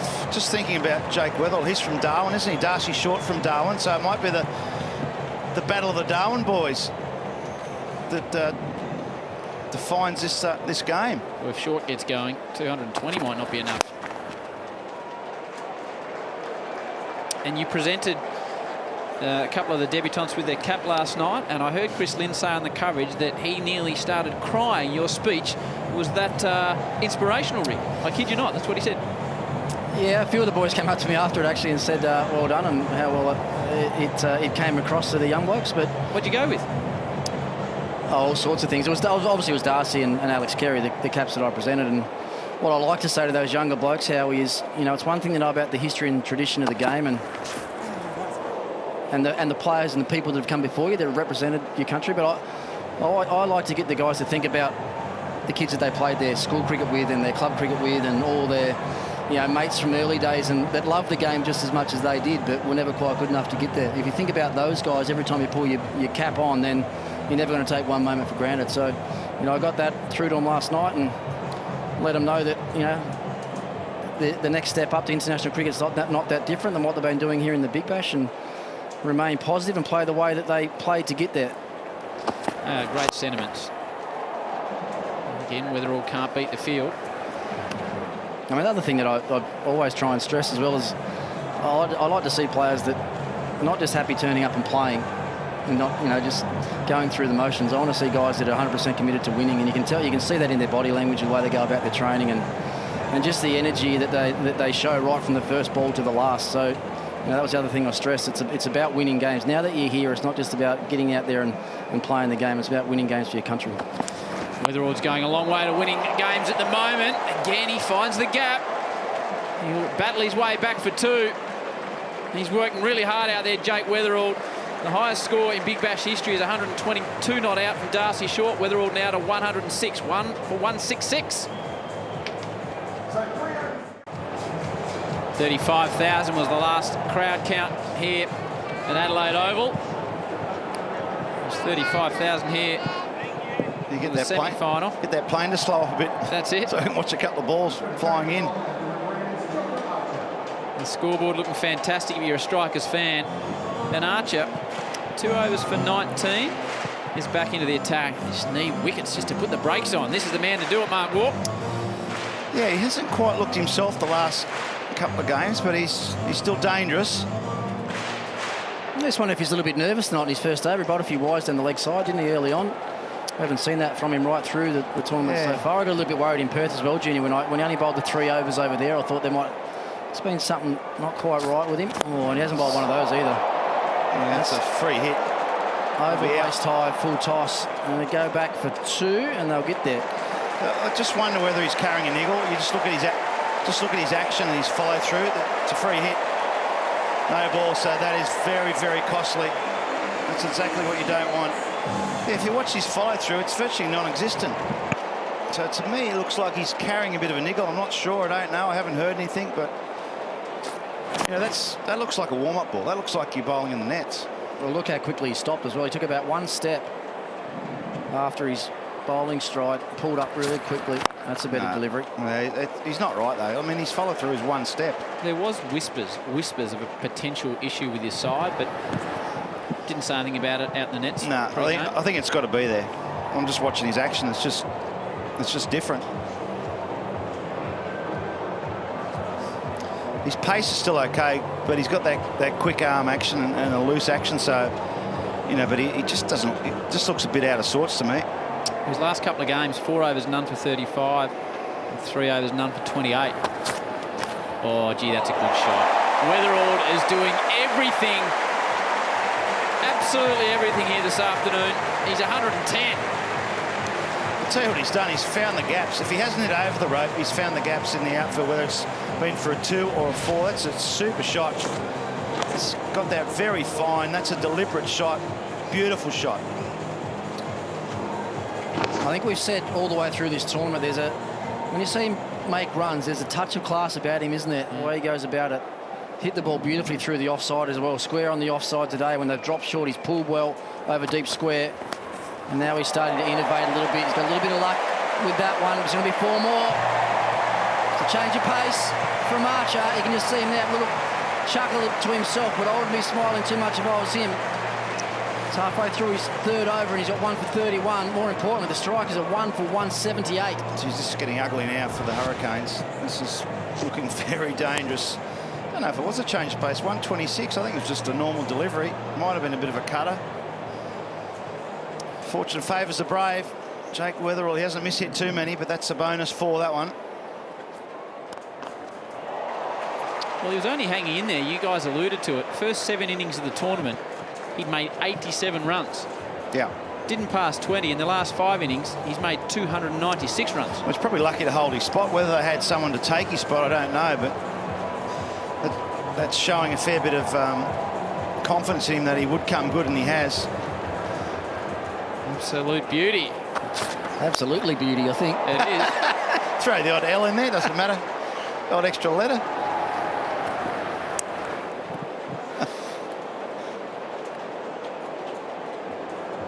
Does speak about 4 languages, Rashid Khan, so I'm not sure how we'd go rolling out tweets in 3 other languages, just weren't our own. Always struggling in English as well. That's exactly right. To be fair, Howie. Correct. 115. And he stays on that mark. 122 is the highest score in a Big Bash game. He's on track at the moment. 1 for 180. Well, it really is a New York skyline at the moment for the strikers. Yeah, it's a New York skyline, but not a lot of purple in it. No. A bit of purple around the sky the other evening, wasn't there? There's not much so far tonight. So 10 runs, obviously, and over now. We'll get them to 200. I think they'll get a few more than that. They'll get above the 200 mark here, the way these two are going. One thing they might consider, though, as well, is that Travis Head might be just better off facing the majority of these last 2 overs. I know he hasn't slowed down a lot, Jake Weatherall, but he's got to be feeling the pinch just a little bit.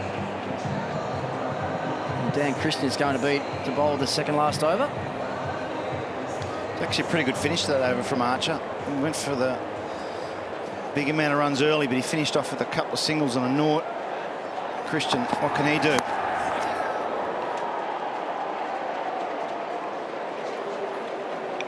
Well, this is exactly contrasting tactics to what we saw the Renegades use to Travis Head just a couple of evenings ago in the semi-final. They bowled as wide as they could outside the off stump and sort of packed the offside field and not let him hit to his favourite zone, which is that mid-wicket region. We saw his wagon wheel the other night. Pretty much all of his 6s through this tournament have come from square leg to sort of wide mid-on. Christian there got in nice and straight, inviting the long boundary. Well, that's high in the air, should be taken. Bailey under it. Bailey takes it.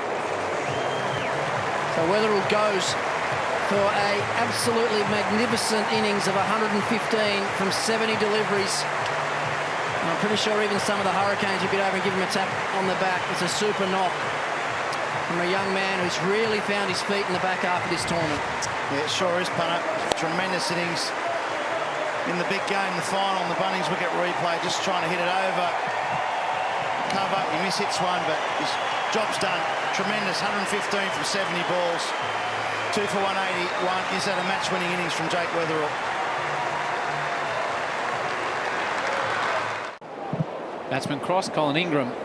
We got the non-strikers end, strike at 137. If you're a Hobart fan, you're just hoping and praying. Can we just wind them back a touch now? Keep them under 200.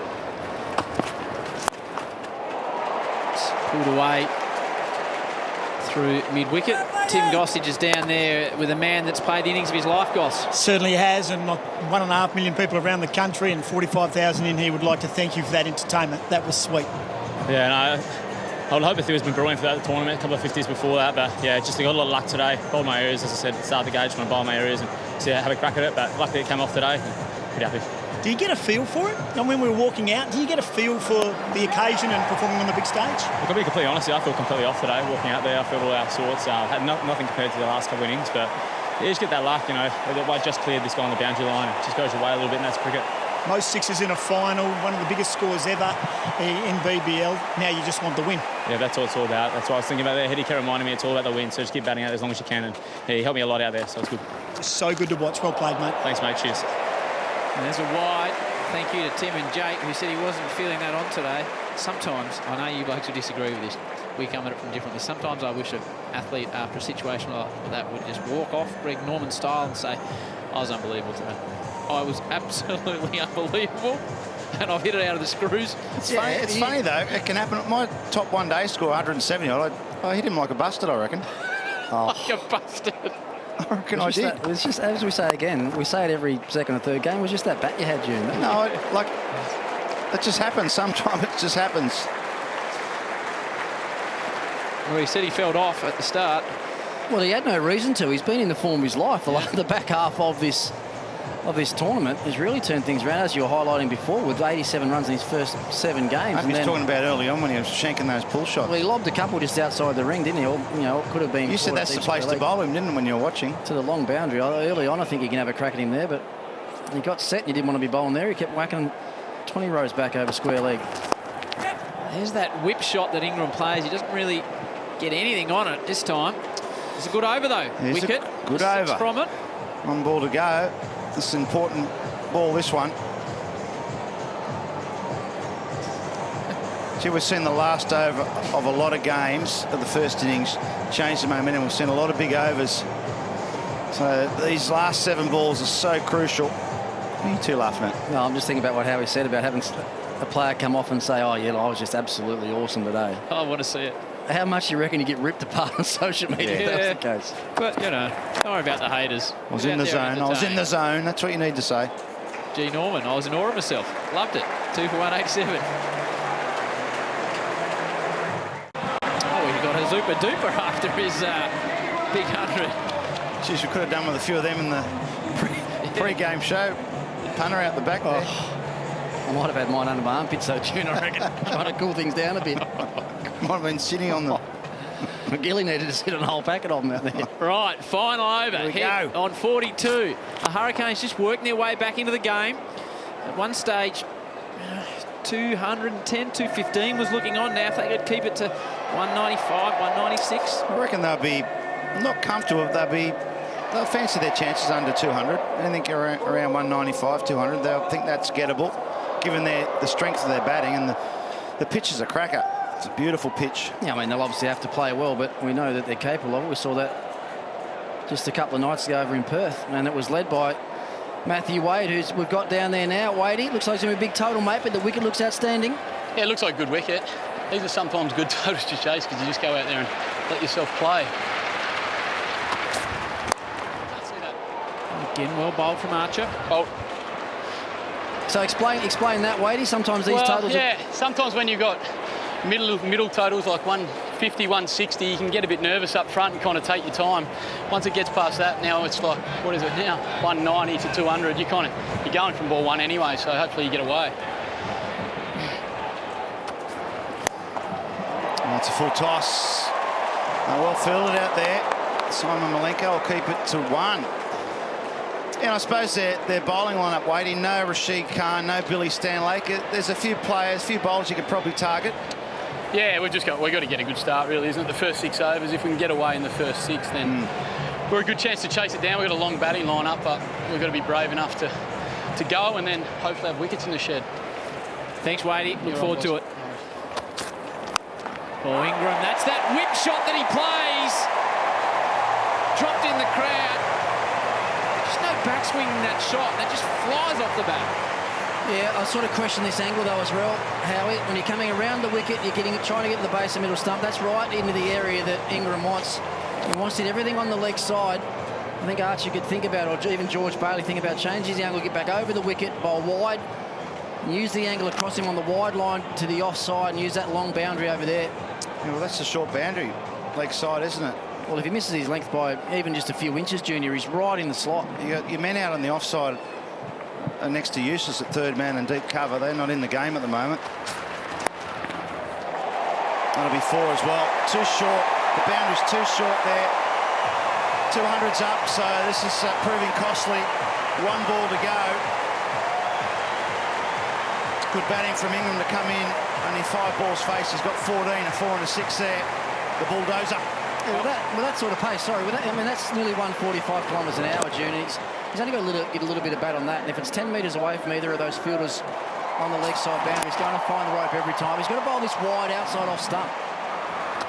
Final ball of the innings, it's a slow one. And they sneak a single. Oh, he's up, Jofra. Now there's chances of overthrows.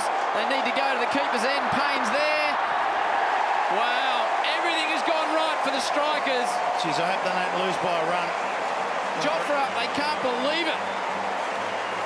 2 for 202. They're just checking, referring on the very first run. But no matter the result, it's a massive chase for the men in purple. He's in. No, there's no need to throw that. I know it's only a single, but at the end of the day, every run counts.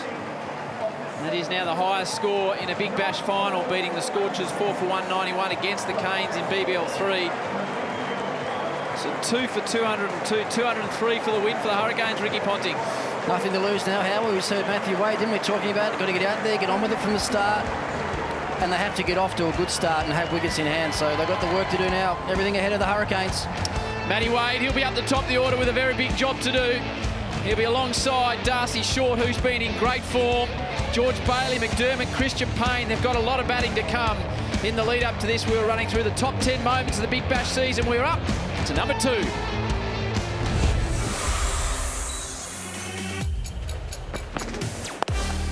Goes up and over. It's very nicely timed.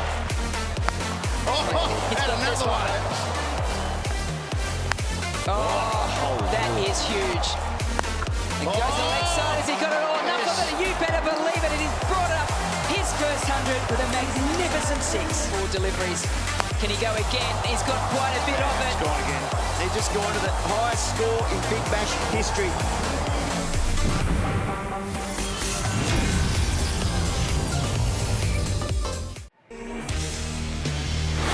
Big final, Rexona pressure moment, and Jake Weatherall belted a blistering century to put the Strikers in a commanding position. His 115 off 70 balls, the highest score in a Big Bash final to set the Hurricanes an imposing 203 for victory. Well, there is no doubt about it. This season of I'm a Celebrity, Get Me Out of Here has been explosive and very, very entertaining. And tonight, another firecracker celebrity will be thrown into the mix. Joining us to talk all about it from the South African jungle is Dr. Chris Brown and Julia Morris.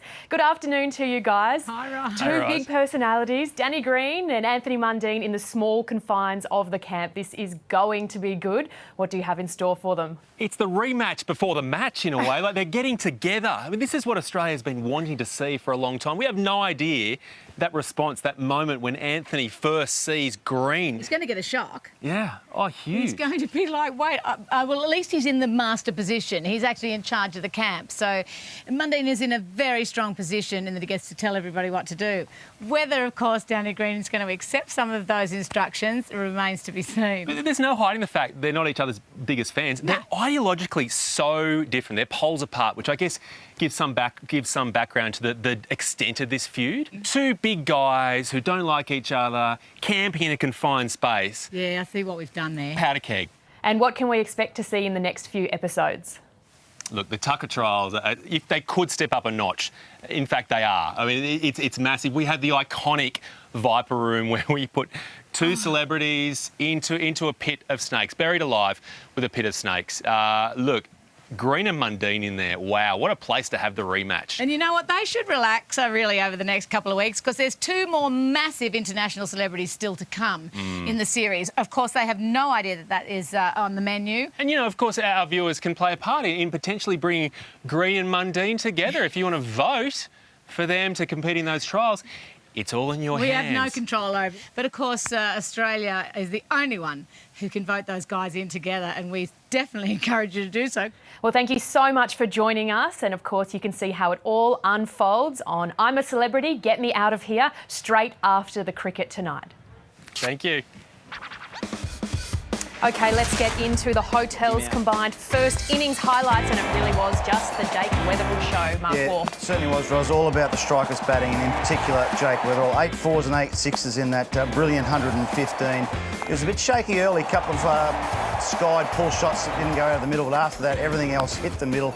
It was particularly brutal square of the wicket on both sides of the wicket, hit a lot of 6s. He got on a roll in 3 or 4 overs and hit a lot of boundaries in a row, but that is a superb innings under pressure. 40,000 fans here, they loved every moment of it. Let's continue to focus on Darcy Short, Travis Head via the Finder player comparisons, and one of them's handling the pressure better than the other. Well, at this stage, Travis Head's in front, definitely. He got a quick fire 44 off 29 deliveries. You know, he was a bit of a backup there to Jake Weatherall, but a handy innings in its own right. And, of course, Darcy Short dropped the catch off Travis Head. But Darcy Short's got the chance to come back with the bat, and Travis Head's got the chance with the ball in the second innings. OK, thank you to finder.com.au for those player comparisons. As you said, Darcy Short can redeem himself with the bat. He has a bat in hand next and a big job to do with the Hurricanes run chase. Can he orchestrate a match-winning run chase and deliver the Hurricanes their maiden Big Bash title? We will find out next. This is the big final, live on 10. Big Bash final. Huge job for the Hurricanes. 203 required off their 20 overs after an amazing 115 from Jake Weatherall. We've been running through our top moments of the Big Bash from 10 to 1. Here's number 1.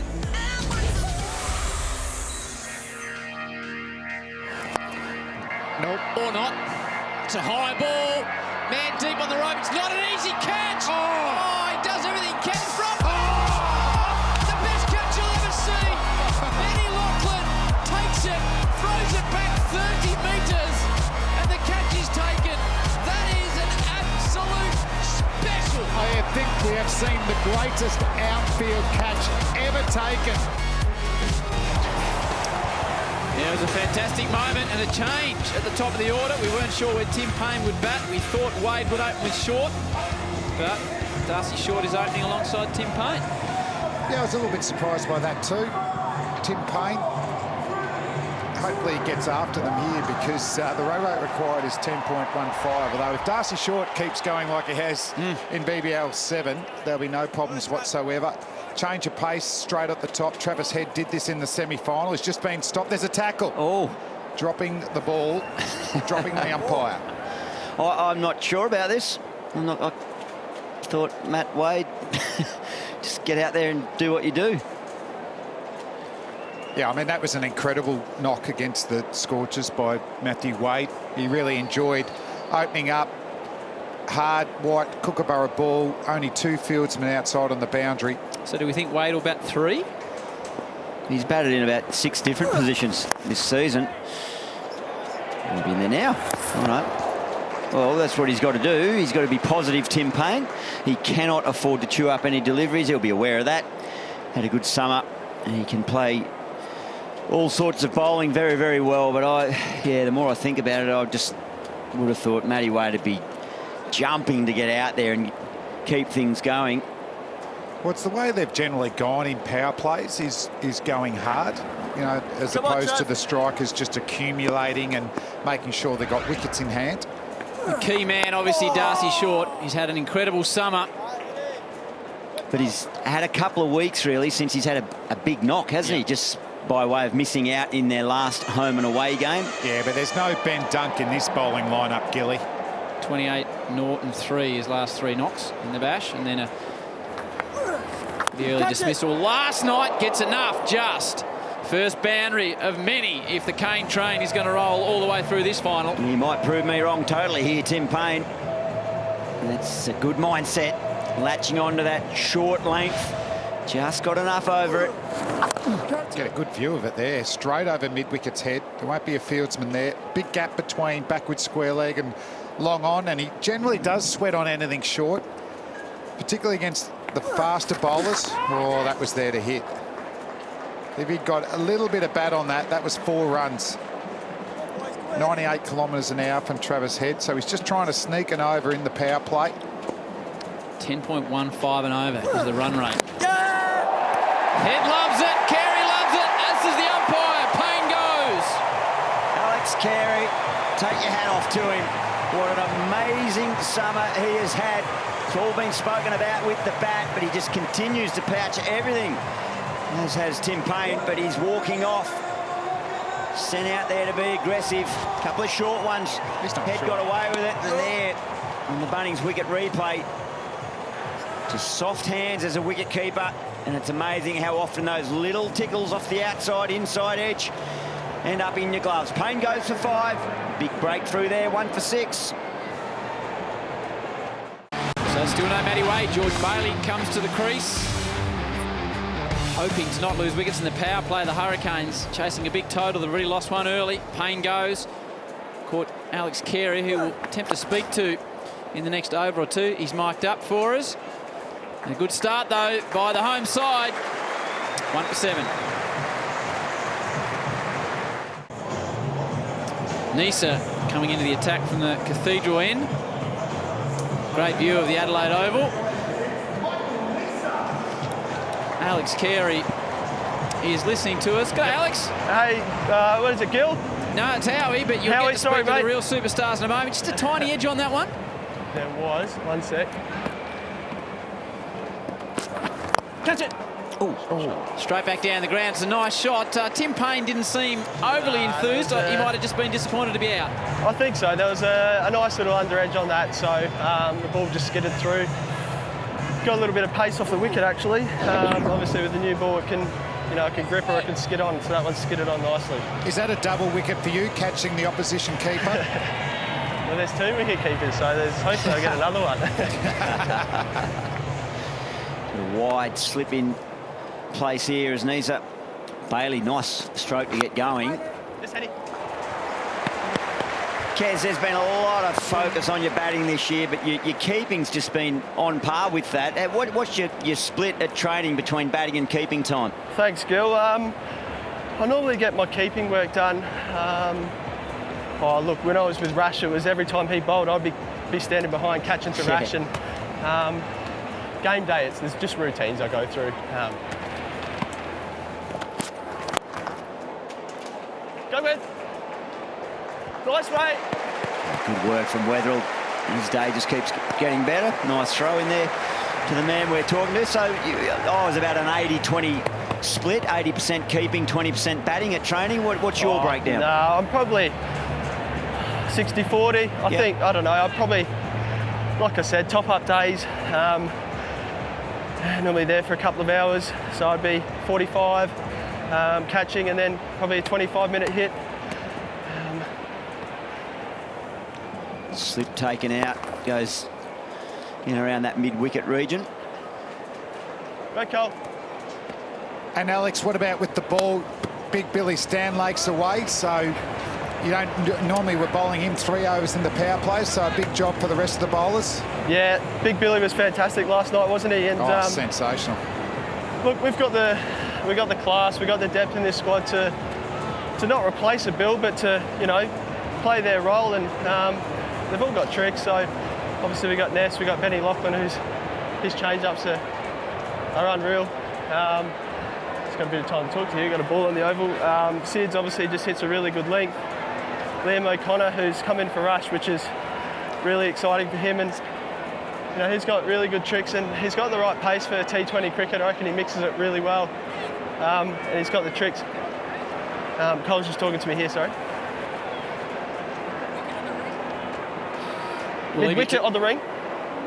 We'll leave you to it, Alex. Cheers, mate. Okay, cheers, guys. So Darcy Short, a massive part of this Hurricanes innings, beats the field and not one clap, I don't reckon, around the oval. How much power has he got? That was hit so correctly as well. It's not like it's a slog at all. He looks so balanced at the crease, provides a full face of the bat. Let's have a look here. Head still, minimal footwork. Yeah. Weight, nah, don't need to call for that one. That's 4.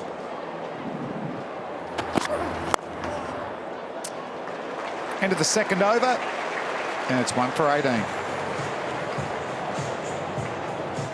First century in a Big Bash final. Jake Weatherald, 115, 9 4s, 8 6s.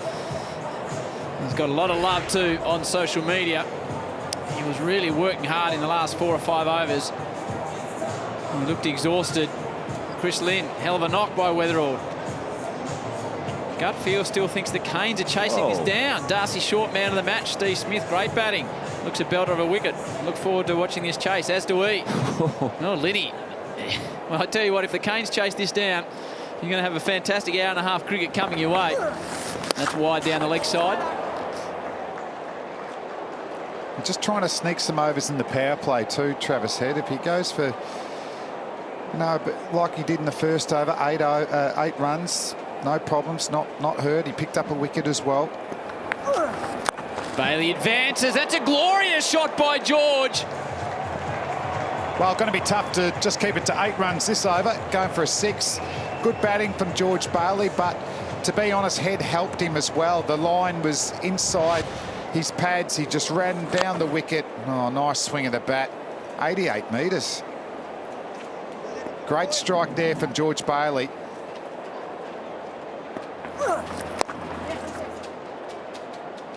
Oh, misfield. Just cost a run. Well, Travis Head can immediately feel the pressure that George Bailey's putting on him, hasn't he? Just coming down the wicket, used to the feet.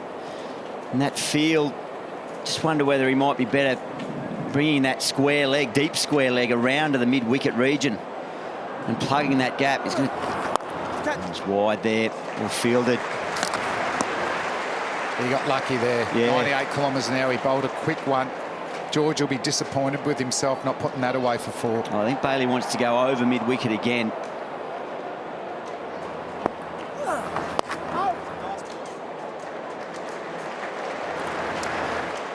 So George keeps running down and Travis Head's bowling quicker and quicker. Might be just worth actually staying in the crease for this one. Oh, now there's a change in field. Mid-wicket is going out and there's a mid-on. So they're going to stop that shot where he flicks through mid-wicket. He's got to be at his pads, doesn't he? You can't give him any room to get over mid-on, but he does. Bowls it right where Bailey wants it. It's just as big as the previous one. So 2 6s in the over. Still 1 ball to come. Didn't worry about the field on that occasion, even if mid-on was back. Good use of the feet again from George Bailey. Hitting straight this time, 91 metres. He's just increasing it by a few metres with each 6. Tell you what, the crowd's had a lot of catches today. Have we seen Gus or not? No, I was just thinking that. I reckon they'll be liking it down here in Hobart. Looks a touch cooler in Hobart than it is in Adelaide. It was 18 degrees there today. Oh no, warm for Hobart. Beautiful. 16 from the over. Good by Bailey.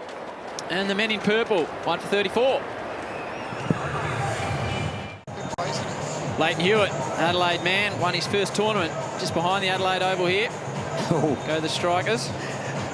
Little whippersnapper then, wasn't he? Did he beat Agassi? I'm moving into areas I'm not too sure about now. Yes, correct. Fair way to win your first tournament. All right, it's a good start now by the Hurricanes. Yeah. George Bailey, 23 from 11. He's attacking, striking the ball very well. Doesn't quite beat the man inside the rope. Needs to just a touch lucky to get away with that.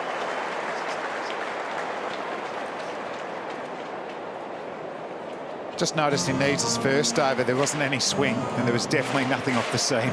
This is a beautiful batting pitch.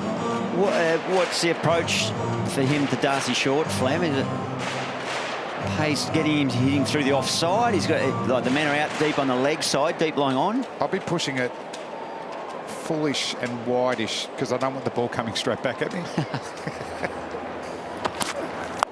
Not that type of delivery. Not a full toss, and is it called? No, it's not. It's called 4. Gee, that was a bad ball. Sometimes he does that. When he bowls his slower ball, he just doesn't quite get it right, and it comes out as a full toss. And it's a bit of a curve ball, but it's not dropping enough. So they're on the attack here. The Hurricanes, they lost the early wicket. Tim Payne. That's a good better delivery, isn't it? Tied him there. It's one thing the strikers, faster bowlers do well. They bowl their Yorker in the power play and in the middle overs, whereas you often see most of the other teams bowl it right at the death. But it's definitely something that they work on. And this is this type of delivery early in the innings. It's right in the block hole. Yep. Good percentage delivery if you can land it. The original rate required was 10.15. It's now 9.98, so it's a good start out of Gilchrist, apart from the loss of Tim Payne. It is. And, you know, we were all a bit surprised to not see Matt Wade walk out to open. Even more surprised when he didn't come in at the fall of that early wicket. But George Bailey, he's gone out. He's hit 24 off 12 balls. Matt Wade will get his chance a little bit later. Oh, well done, Michael Meza.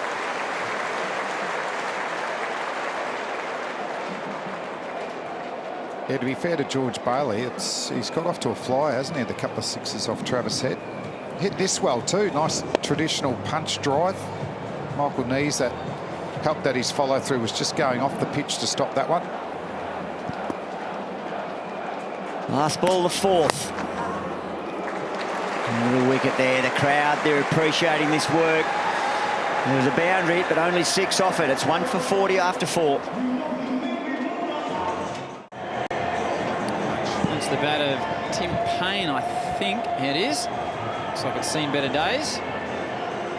It was nearly working for him, wasn't he? The Kookaburra in Melbourne. It's worked out a wonderful summer for him. hcg.com.au. KFC, wonderful supporters of the Big Bash. So Lachlan, the hero from the other night, did his old mate Kyron Pollard an outstanding last over and was in tears when he was speaking to Ros Kell at the end, which was absolutely fantastic. Shows what it means. Great shots above the oval here in Adelaide. It's not a bad shot either. Yeah, he's hit that well. He doesn't bowl a lot in the power plays. I love being able to use his 4 overs outside that. He's bowled 6 overs so far in BBL 7. Another fine BBL. He's been such a consistent bowler, hasn't he? He's taken the most wickets in BBL history. Bowling full. Nice and full. Hard for Darcy Short to get under it. And another bowler, Flem, particularly not just in the competition, but from the strikers, who's added something else to the repertoire too, with that new sort of baseball-type slider. Curvy slider, isn't it? It actually moves in the air and then off the pitch. But just like Andrew Tye, it's a real challenge for fast medium bowlers around Australia. If you're bowling between 125 and 135, you're a dime a dozen. Particularly how the ball doesn't swing in the Big Bash.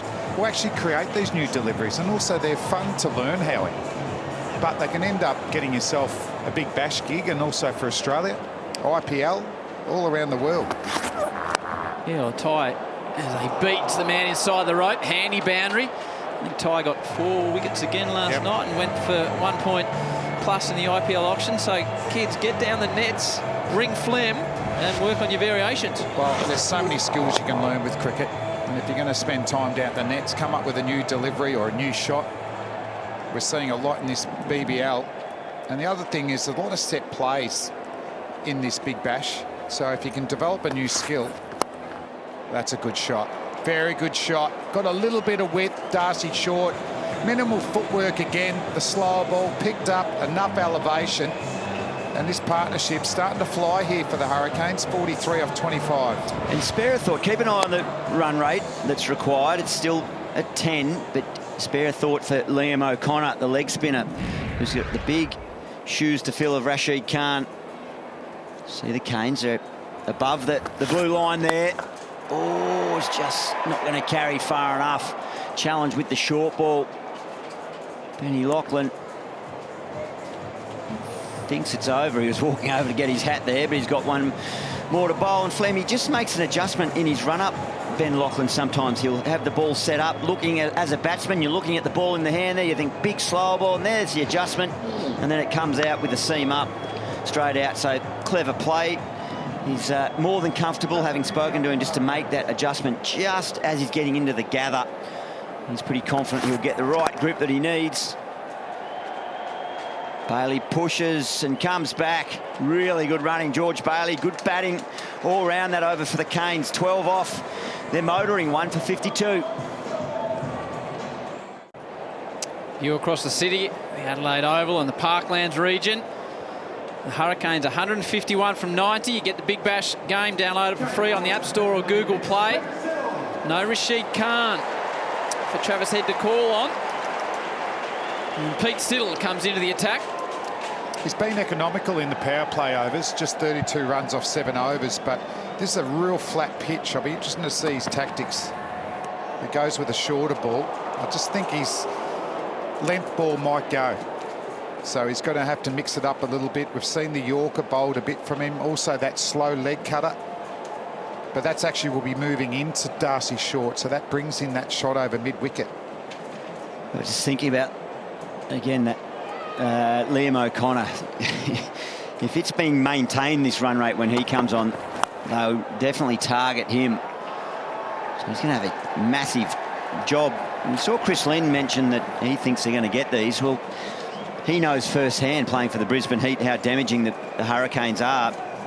3 times the Hurricanes have chased down over 200. And they're the only team to do it. Yeah. 3 times. And 2 of them were against the Brisbane Heat. And the other one was the Renegades, where Benny McDermott announced his arrival into Big Bash cricket last year. So they're on track at the moment. Bold. That Yorker again, it's a nice weapon for the Adelaide strikers, the fast bowlers. They practice it a lot. It's a learnt skill, and it's working. It's getting them a dot ball at these key moments. Just look at the release. There's nothing George Bailey can do with that delivery. Original rate 10.15, required rate 10.16. Saying it's close, Howie. Saying it's close. Well, they need a boundary every over pretty much, and there's the one for this over. It's going all the way. Not quite. That's the problem when the Yorker doesn't come out. It was a change of pace as well. Mid-off up. Tell you what, George Bailey, he hasn't been stroking the ball as well as he'd like in BBL 7, but in the final when they're needing him, he's 30 off 17 deliveries. He looks good. Complete freedom. Matty Wade said sometimes the really big totals are the easier ones to chase because you don't care. You just go out and say there's nothing to lose. That's the way Bailey's playing at the minute. Talking to George today, and Dan Christian and Matty Wade, come Thursday, they're playing a shield game at the Gabba, the Tasmanian representatives, against the Duke Ball. And the batsmen weren't exactly jumping out of their skins about that. Clear the front leg. Yeah. It's quite an adjustment, isn't it? Yep. Big Bash final. Now Short's on 20. Can't beat the man inside the circle. Well bowled, Pete Siddle. He's bowling quicker, 141 kilometres an hour, that Yorker. So one more ball with the power play. The strikers would love to get another dot ball. Best power play for the Hurricanes this season. He's getting it through there, Sid's 142. Pace on it. It's funny when the threat of getting hit for 6 in the power play, you can just find those extra couple of yards. Well, he's followed him and it's worked. So a leg bye to finish. Good power play for the Hurricanes. 1 for 60. Second wicket partnership here, building nicely for the Hurricanes. 54 off 34. The Adelaide Strikers have won 7 out of their last 8 matches here at the Adelaide Oval. But they are under pressure. They've posted a very, very competitive big final total, but 1 for 60 off 6 overs are the Hurricanes. It's Darcy Short facing Travis Head. It's well bowled from Travis Head. It's either trying to cramp the batsman or make them reach for the ball. Now with the protection out with the 5 fielders. Worked to his advantage. He did really well in the semi, didn't he? He got a big wicket of Marcus Harris, got his 4 overs done. turn the game. George did hit him for 2 sixes, though, in a previous over. Well, he can get a single every ball, if not a 2, if he just nudges it to the leg side now, George Bailey. Using his feet well. This time he whips it. In the gap, should be 2.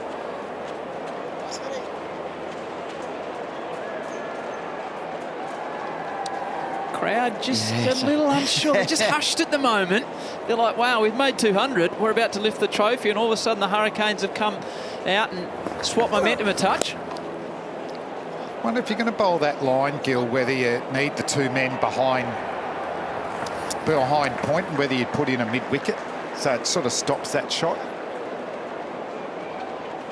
Yeah, that's 2 think twos. so. Yeah, and that's well in control. Pretty easy batting there for Bailey to pick that off.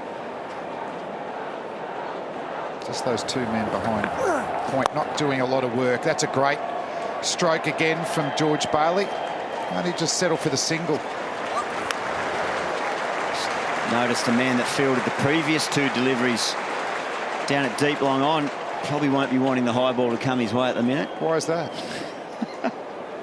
Jake Lehman. He got the big blown up beach ball. Beach ball, fine, yeah. Wonderful images. Just like to get the hands on that one. And the Adelaide Oval here, short. Misses out there. He'll feel like he could have got some on that to the leg side. Yeah, I don't think Travis Head will want to bowl a delivery like that one again to Darcy Short. Heading to that members boundary. So it's been productive from the Hurricanes this over. 7 runs from it. They still feel like they need to find a boundary. Watch the feet again. It's full. It'll just be 1. Man in the hot seat, Jake Lehman. Does the right thing there. Gets it in.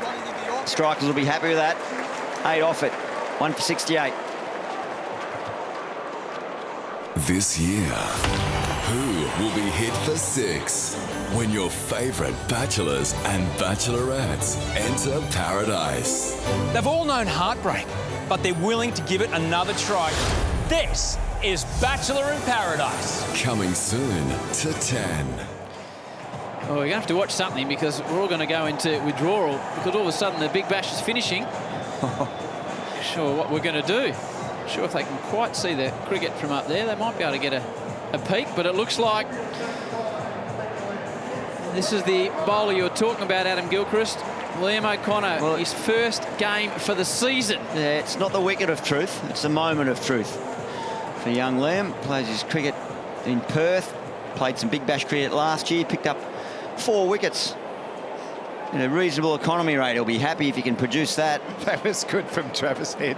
Just a late little good luck. Yeah, go well, mate. Talk about what we're going to be watching, Howie, once this is finished. Ooh, big wrong one, was it? First ball. I had a mate text me the other day. He said, I've just come home from work. The Big Bash isn't on. What's going on? Yeah. He didn't know what to do. I don't know about you. And that was Ricky Ponting, wasn't it? What was he thinking, Pun? Work. No, I said he came home from work. Golf. I don't know about you blokes, but I'm going to go on holidays. I got married 3.5 weeks ago. I've seen my wife 2 nights. Is it too early to ask how it's going? Oh, it's going perfectly because I've only seen her twice, Flem. It's the perfect relationship at the moment. So a bit of a break though, Howie. Yeah, going away. We'll be at Disneyland on Tuesday and beautiful. Costa Rica by Thursday, Flem. Happy days. So, surf's up. I don't even need to say enjoy yourself. Yeah, no, I think we'll be right over there. Boys, I reckon they'd be really keen to maintain this sort of 9, 10 and over at least, the Hurricanes. I don't think they want to see it slip behind. So I've said it before, I think they'll want a boundary pretty much every over. And they found a way to do it to this point. Drag it as long as you can till you need 2 a ball. Because you can chase 2 a ball with 3 or 4 overs to go. But if it's over 10 overs, it's really tough. There's the wrong one. Good start. Very good start. He'd give himself a tick for 4 of those deliveries from 4. And there's a little bit of unknown too, isn't it? The way that Short and Bailey are playing him. They're not sure how they're going to come out. Maybe sweating on a bad delivery, which hasn't been there yet from O'Connor. That looked like it was out the front of the hand. Well, I think the fact that he started with that the wrong one And it was short, it wasn't perfectly pitched, but that immediately just creates a little bit of uncertainty in the batsman's mind. They're not seeing sort of loopy traditional leg spinners that they'll be able to use their feet to. He's quicker through the air. Well, that's 102 kilometres an hour, that one. So hard to run down and loft. What's the release? It's just tapped to the leg side. Good over. Good start. Liam O'Connor, and listen to that. That'll fire him up here at the Adelaide Oval. It's tight here. It's 1 for 72. Plenty of batting to come. Alex Carey is wicket-keeping and mic'd up. Alex, what a start by your man, Liam O'Connor, in his first match of the season. Yeah, that was a nice tight over that we needed. Bales hit the ball well, and we know how well Darcy's going, so good little over that. Short on 23. Over pitched. Doesn't quite get the gap. Saw he started with a wrong in there, Kez. Is he a bowler that likes to use all the varieties he has? Yeah, absolutely, and probably saw a little bit quicker through the air too, so he won't give too much flight away. Yeah, he'll use his over spinners and rather than the big ragging leg spinner. Yeah. But as we saw, he's got the tricks. I would imagine he would have just been sucking the mind of Rashid Khan, learning everything he could. Yeah, and not the only one. I think everyone was. He made it look pretty easy, that leg spin stuff, but it's definitely not. Mid-off's gone back. Short, fine leg in. It's beautifully bowled to the field. And Alex, I'll let you take that ball.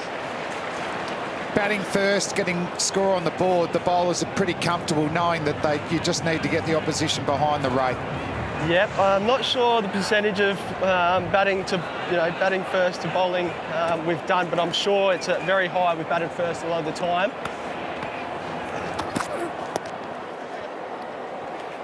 Gets away with it. Alex? And yeah, we defend quite well, so with 200 on the board, I think the boys were pretty confident. They've got the skills to... Obviously, it's a pretty good start from these two, and the wicket hopefully might slow it up a bit. Ball gets a little bit older. We should be able to defend, hopefully. George Bailey gets to 40 for the first time in the tournament. The partnership's 69 off 49. Just been stymied a bit in the last couple of overs. Gets it above his shoulder. George Bailey manages to keep it down. The return will come into Alex Carey, who we're talking to at the moment. Alex, it's well documented. You spent time up at the GWS in the world of AFL. As a young man, did you dream of playing AFL or cricket on Adelaide Oval? Oh, to be honest, it was both. Footy in the winter and cricket in the summer. Watching Gilly go about it was pretty cool, and he was growing up, he was the idol. Well played by Darcy Short. And who was your football idol at that time when you were loving Gilly's work? Well, Andrew McLeod was... I followed the Crows then, and watching the likes of Andrew McLeod, he was pretty smooth. Didn't have the leg speed like Bungie did, but yeah, he was one player that I definitely watched in the winter. Good on you, Alex. Thanks, guys. What made you assume that it was the cricket that he was referring to me about? Go. Oh, I didn't know you were an AFL star as they hustle through for a single. Direct hit. There's some thought. Carey didn't look exactly that confident. John O'Dean was the man with the arm. Well, how big a play would this be? Not very big at all because he's in. Ricky Ponting's jumping around with a smile on his face in the back of the box. He looks happy, the man. End of the over, 1 for 78.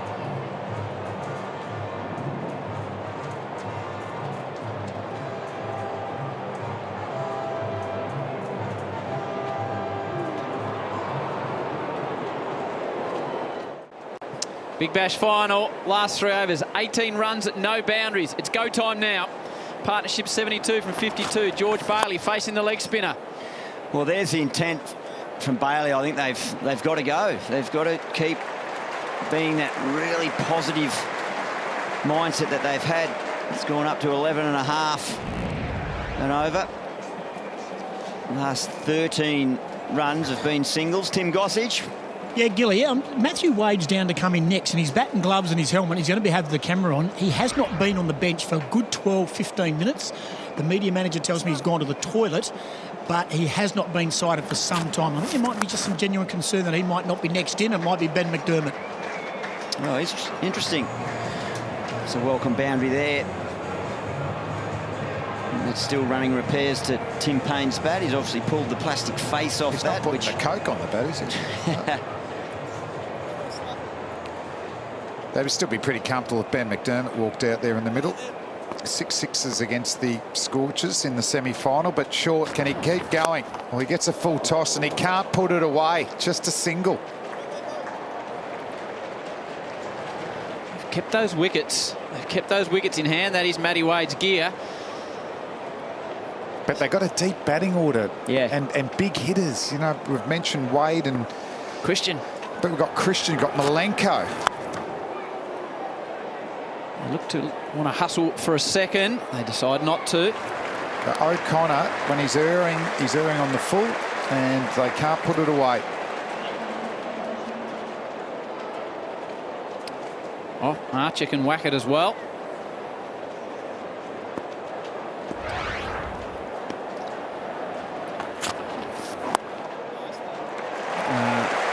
Adam and Damon, you're about to have a spell. More outstanding work by you two. And Ricky and Mark Waugh are coming in. Who wins? Strikers. Strikers. All right.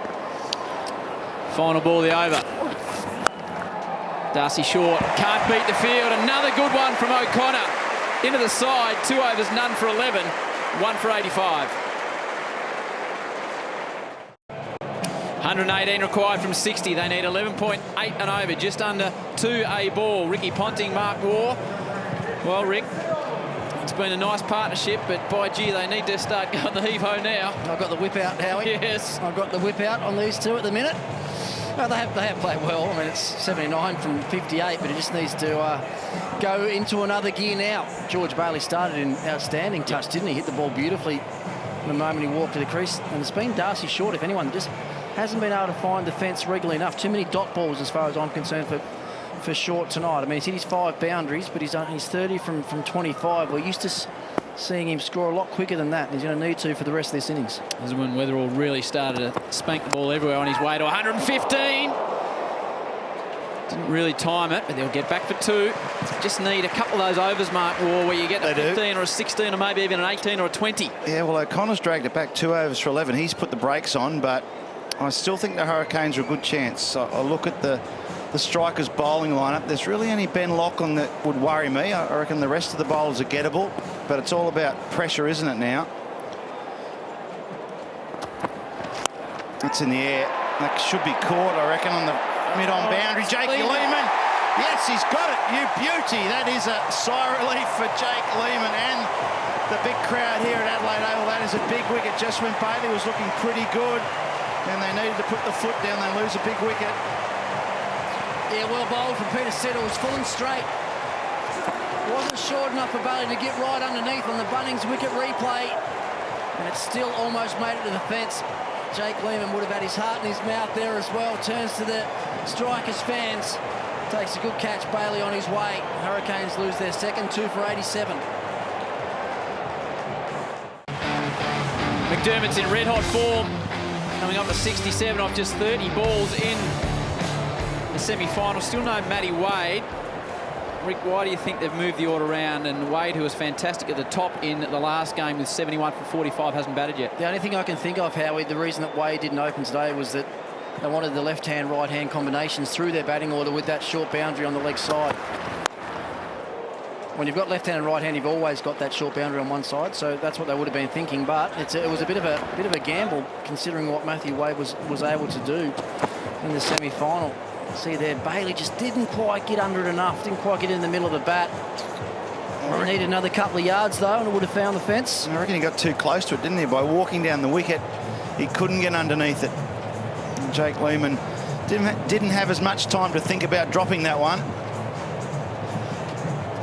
So he caught it nicely. Well done to him. Not easy when you've put a couple down in the previous game in front of a big crowd, but he's back on the horse now, Jakey Lehman. He might have plenty of work to do in these last 10 overs too, with Ben McDermott on strike. He hits a strong ball through the onside. Well bowled from Peter Sill. He's got a good Yorker. That's what the Hurricanes didn't bowl enough of, Yorkers. Yeah, I couldn't agree more, Junior. The defensive plans for the Hurricanes today with the ball were nowhere near good enough. Here we are in the 11th over, and Siddle's already running and trying to bowl Yorkers, and so far he's been able to execute them quite well.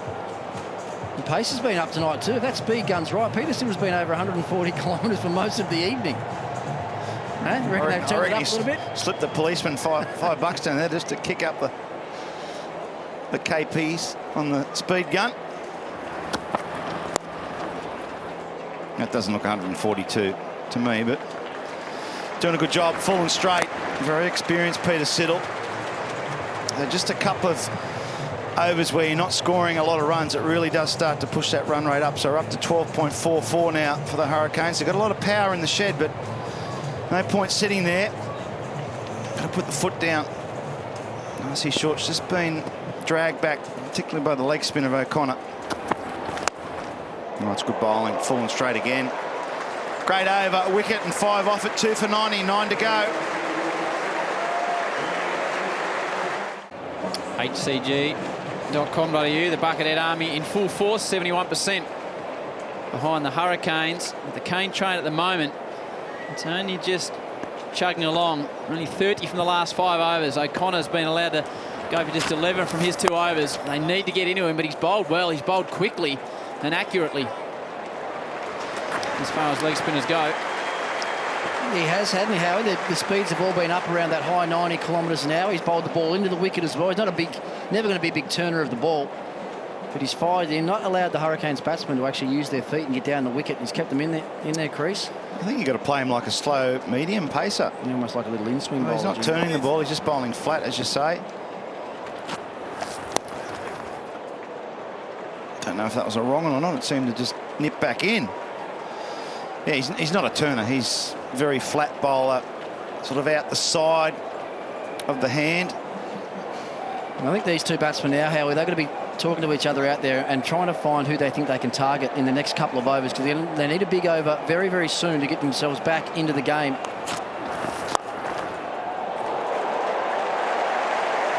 And Short just hasn't been able to find the fence, especially once the pace has been taken off the ball. I think he's got O'Connor for 1 boundary down here to backward square, and I think that's about it from memory. It was a bit fuller as well, almost a Yorker, hit back powerfully, but no run. And pressure builds again. Nice, mate. Well done.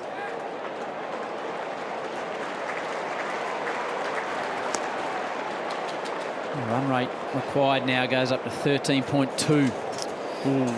Well, they've both got to go. McDermott will look to slog sweep over mid-wicket, square leg. He's very powerful there.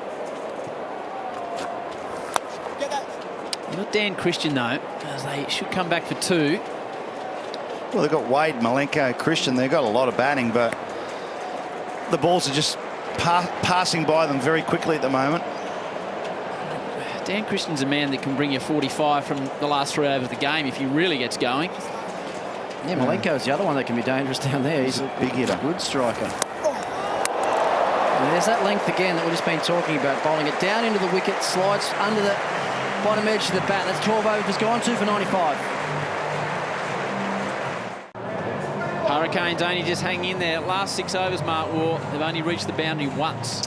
Yeah, not enough when you're chasing over 200.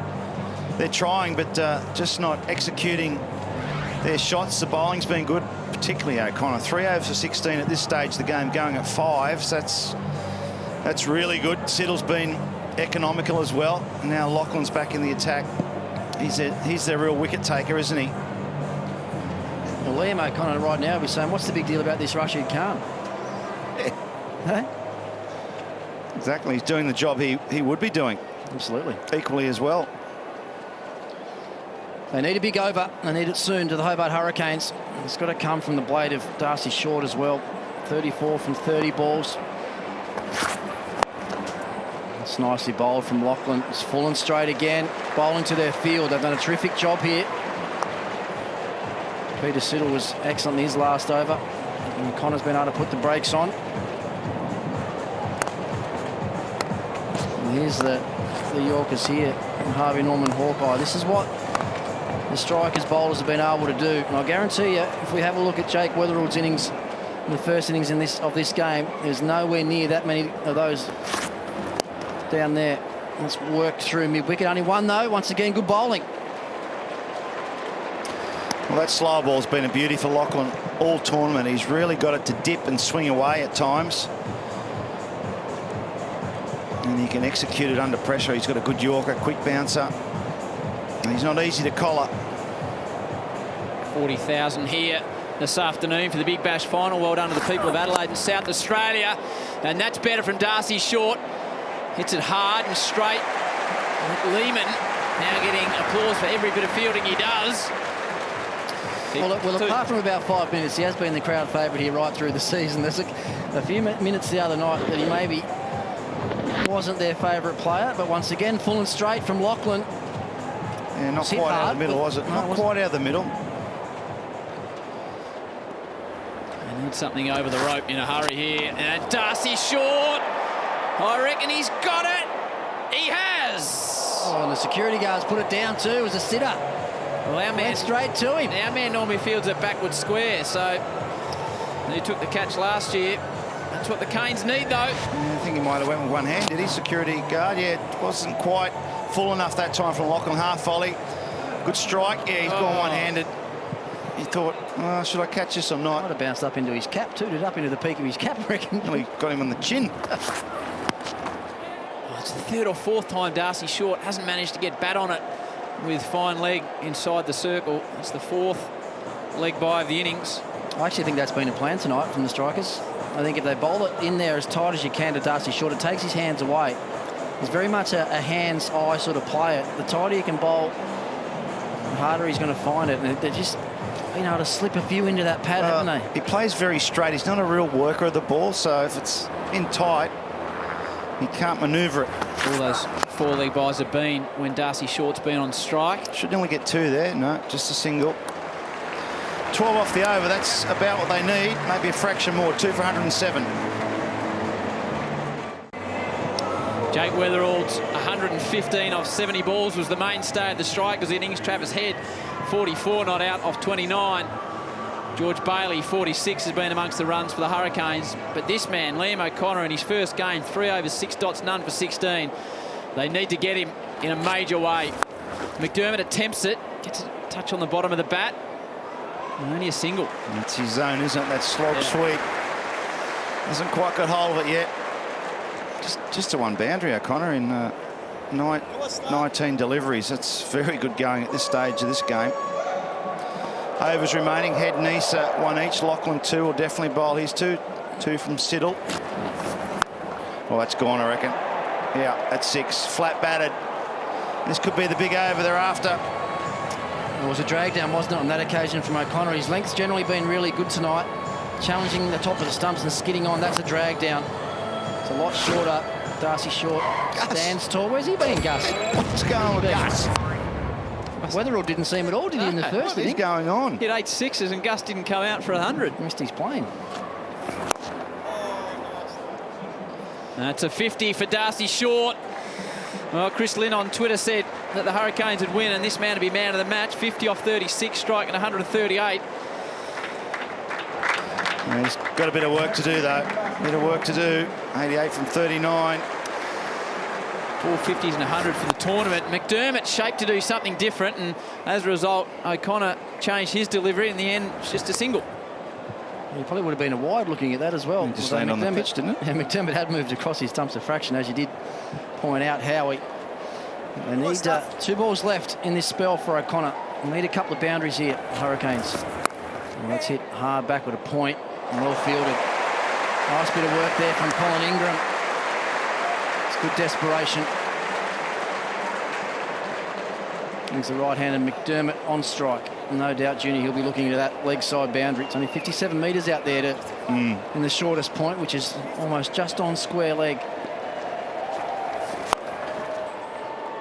He's hit that hard.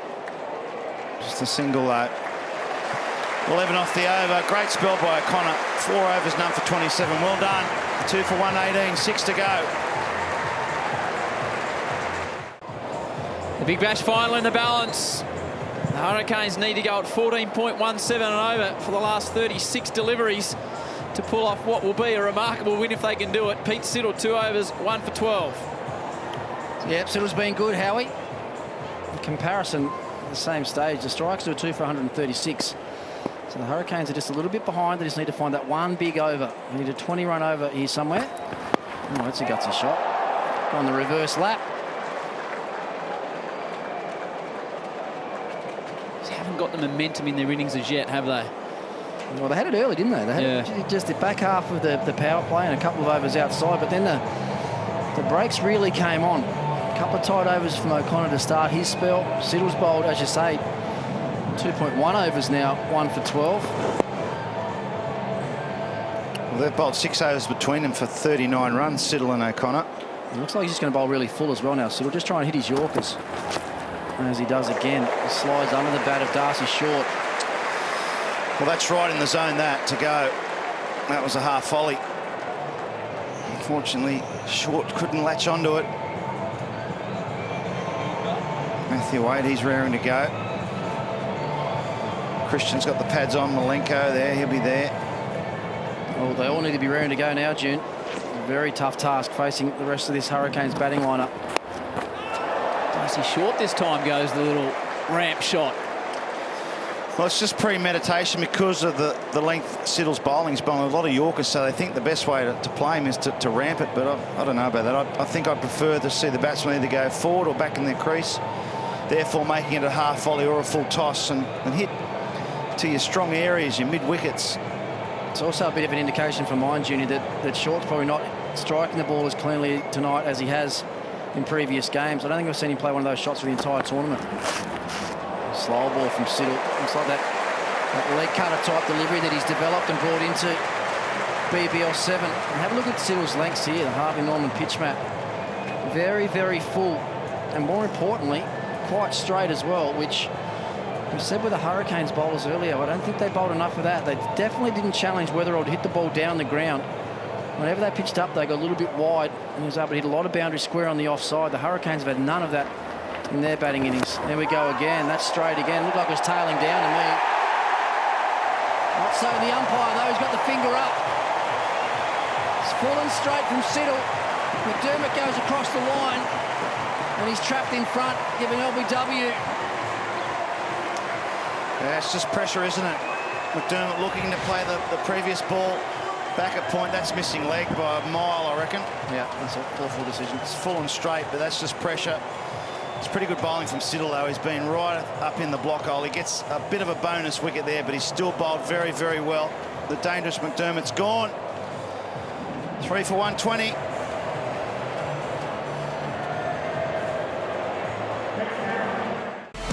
Well, if anyone can strike at 16 and over, it's this man, Dan Christian. 56 off 37.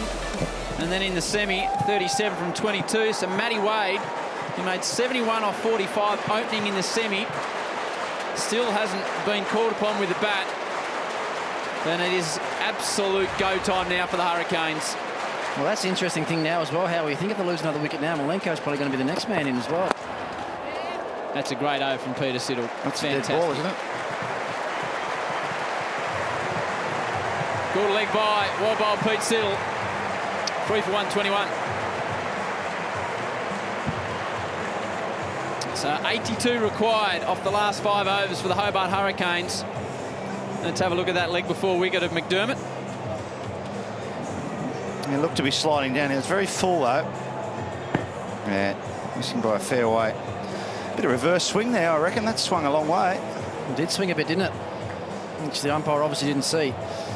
No, he just got carried away in the moment, I think. Home crowd. Big appeal from Siddle. He's been good bowling, though. He's been pretty good the whole tournament, Peter Siddle. Ingram's going to come into the attack from the Cathedral end. Well, this is the over. This has got to be a big over. Sort of all got to be big overs now. Well, this is a bowler you could target. Only bowled 7 overs in the tournament. And Dan Christian's had his one-sider. It's time to hit it into the Sir Edwin Smith stand.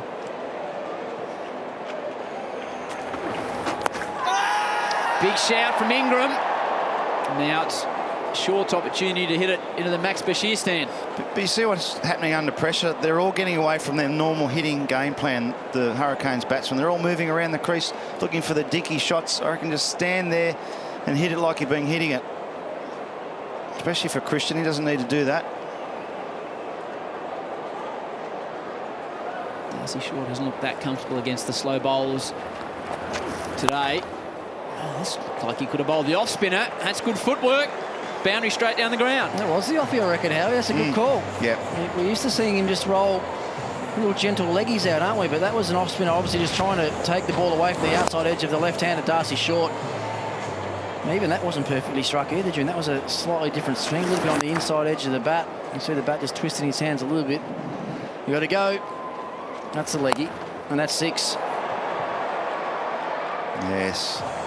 Good use of the feet on this occasion from Darcy Short. We haven't seen him leave his crease at all, did we, to Liam O'Connor? He's just taken a couple of steps down the wicket there. It wasn't right in the slot. He just kept his shape. Hit it a long way over the man, set it deep mid-wicket. Did I see a bit of a fist pump from you then, Howie? No. I thought I did. No. I thought I did. Darcy Short goes again. That's the biggest hit of the night, I reckon. That's going way back straight at the Adelaide Oval. Well, here we go. This is the big over that's been needed. And there's still 2 balls to go. 17 off it. We could get up to 29 off this over, boys. Chris Lynn's sitting at home. He'll have a smile on his face. He said that this is what Darcy Short would do via social media. Your man's still going, Linny. This time it screws off the outside of the bat. I reckon it's going to land safely. A bit of luck for the Hurricanes. We've got to run 2. Got to run there. Jeez. Well, Dan Christian should have been 5 or 6 yards down the wicket already then, and when that ball was released, he could have turned and got back to the danger end quite comfortably. They're both looking at the catch, weren't they? Maybe Dan Christian wants a piece. Well, let's hope he hits the boundary, June.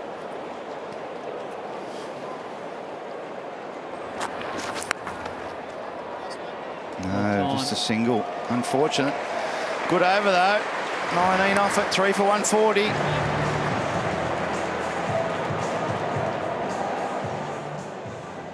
For 12 years, they've been Australia's biggest rivals. Now, Anthony Mundine and Danny Green will settle their score once and for all. I reckon I've got a front row seat here. It's going to be a rumble in the jungle tonight. I'm a Celebrity straight after the Big Bash final. 63 from 24. Good last over. Breathed a bit of life into the Hurricanes. The partnership 20 from 7. Darcy Short's moved to 68. And Peter Siddle, who's bowled 3 overs, 11 dots, 2 for 12. Well, you say that's a big over, Howie, and it was with 19 off it, but they still need 4 more of those. That's the thing. They do. There's still nearly 16 required. Christian's got to find the fence. Not an easy thing to do. Just face the 3 balls. Well, he goes for a lap.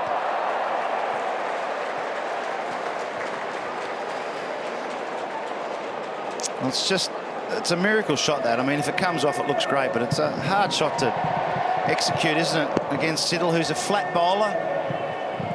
Hard to get underneath it. I prefer to see him just stand there and whack that over mid-on.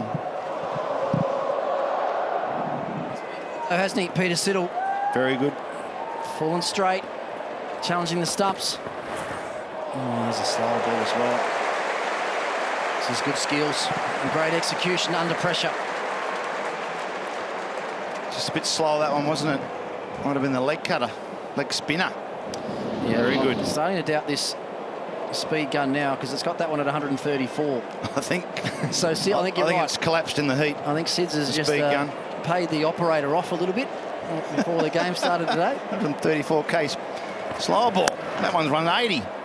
That's a good shot from Dan Christian. Blasts it through the covers. It was 180 off the bat, June. That was crunched through the covers. And he's listening to you as well. He stood still. More orthodox, yeah. Stood still, played one of his more natural shots. We saw him hit a few through and over the covers, didn't we, in the semi-final over in Perth a couple of days ago. And stand and deliver. Good shot that from Christian. Can he deliver again, Dan Christian? Well bowled, Peter Siddle. Geez, been a recruit and a half. He's obviously premeditating square of the wicket on the offside there, Dan Christian. That's short of a length. That can be pulled, and it's a much more powerful shot when you hit the ball on the leg side and pull it. But he's just giving himself a little bit of room outside the leg stump to try and carve it back with a point. It's brave bowling. He's bowled 2 of them this over. 2 of those leg spinners or leg cutters.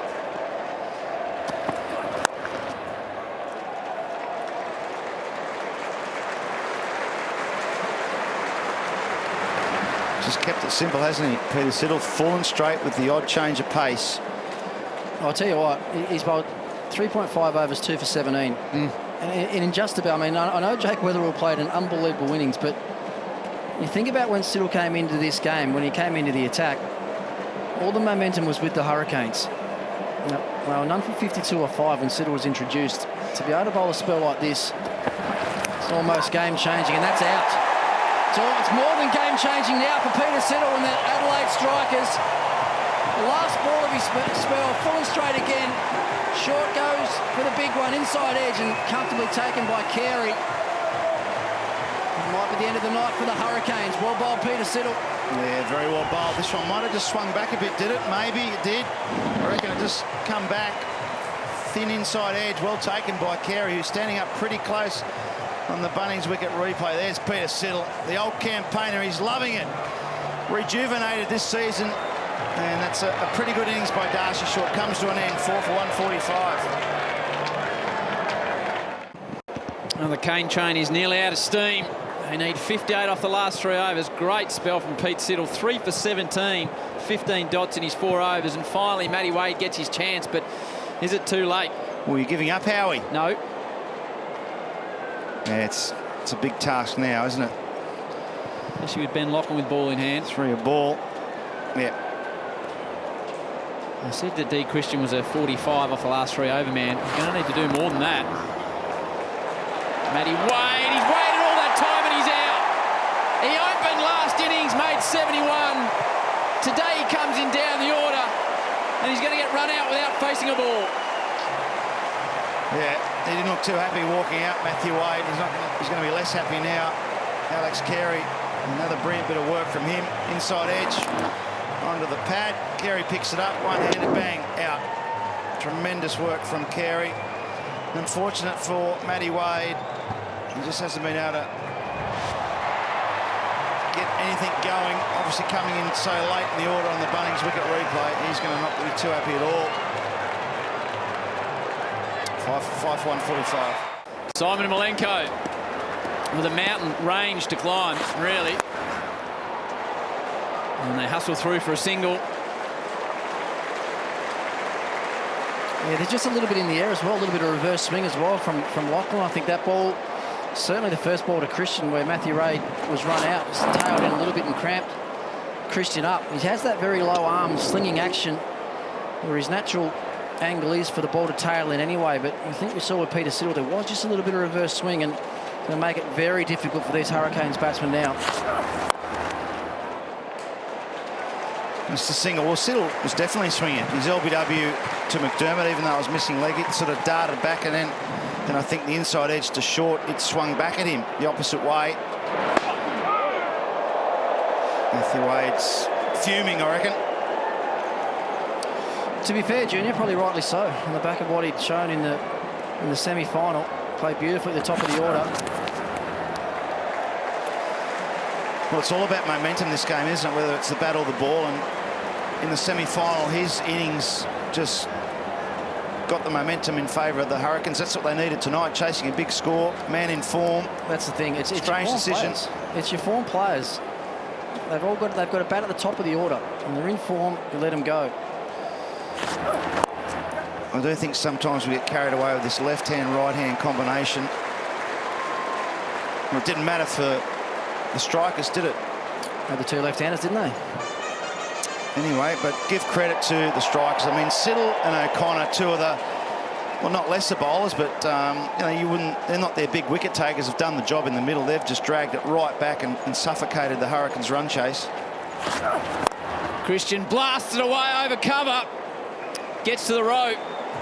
You figure it's too little too late, though, for the Hurricanes. 5 for 152. An almost impossible 51 runs required from the last 2 overs to deny the strikers their first Big Bash crown. And look, a pretty disconsolate lot down there in purple. Joffre Archer with the pads on. Tymel Mills not getting a run today. Nisa to Malenko. A slower ball Yorker, and he's got a little bit of a outside edge on it. Runs away towards the rope and gets there. It was actually a pretty good ball. It deceived Malenko, did him all ends up. Just ended just dropping the bat on it and got a thin edge that got across the outfield very quickly for a slower ball. See there, just a little off-cutter. Opened the face, you reckon, June? I reckon he did. Good shot. Great shot. It's amazing, such a fine line this game. The strikers in the semi-final were all but gone. The Renegades fluffed their lines up, didn't they, on stage to lose that one. And now the strikers are going to win this game. Could see Nathan Lyon get hit by, is it David Willey the other night for 34 up in Canberra. So they 5, 6 and 4. Well, they need to get it 36 or less here, the Canes. So you're telling me there's a chance? There's a chance. That was unbelievable hitting too. I saw that. Yeah. Those highlights. They're starting to party though. Yeah. The drums are going. The whistles are going. The fireworks will be going shortly.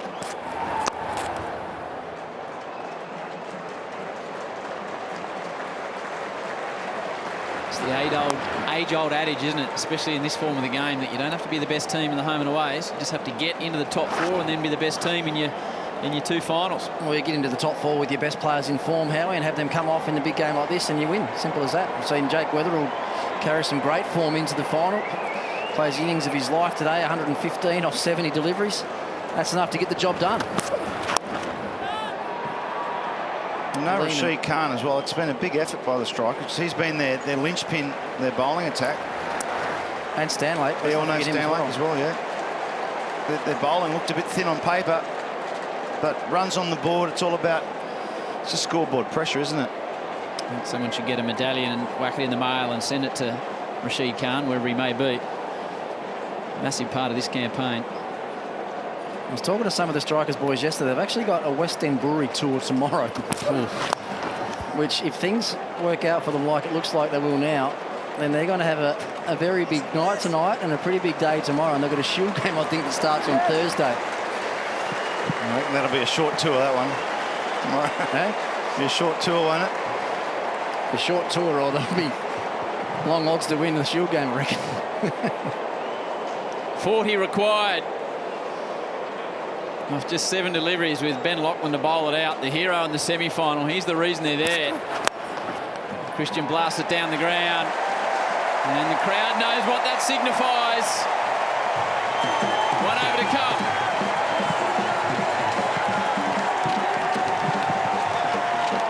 Not surprisingly, Matty Wade, Clive Rose, Gary Kirsten, Tim Payne, they all look pretty flat in the Hurricanes bench.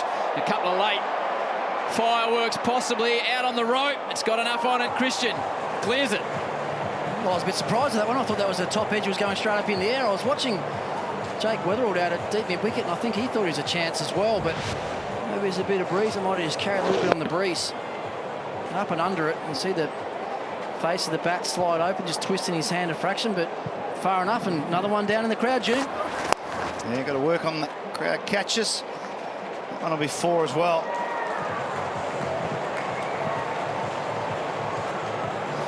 Too little too late, unfortunately, for the Hurricanes, who've probably played their game of the season in the semi-final. Against the Scorchers, it's always hard to replicate that sort of performance. Travis Head's done a great job leading the strikers today.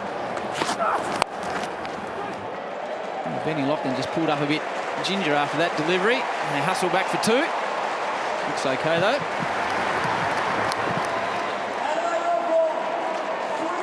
Well, it's been an amazing Big Bash season. And it's going to be the strikers to take it out. Well supported, 40,000 people here tonight. They put on a great display. They made 200 plus with the bat. Weatherall's made 100. And Lachlan finishing off like he did. This time, Friday night, it was up to him to contain Pollard, and he did. And now they're going to take it out, Rick. And that ball there, Howie, I think, has been one of the major reasons why. The fact they've been able to execute their Yorkers on a consistent basis tonight has just meant that the Hurricanes batsmen have not been able to find the boundary regularly enough.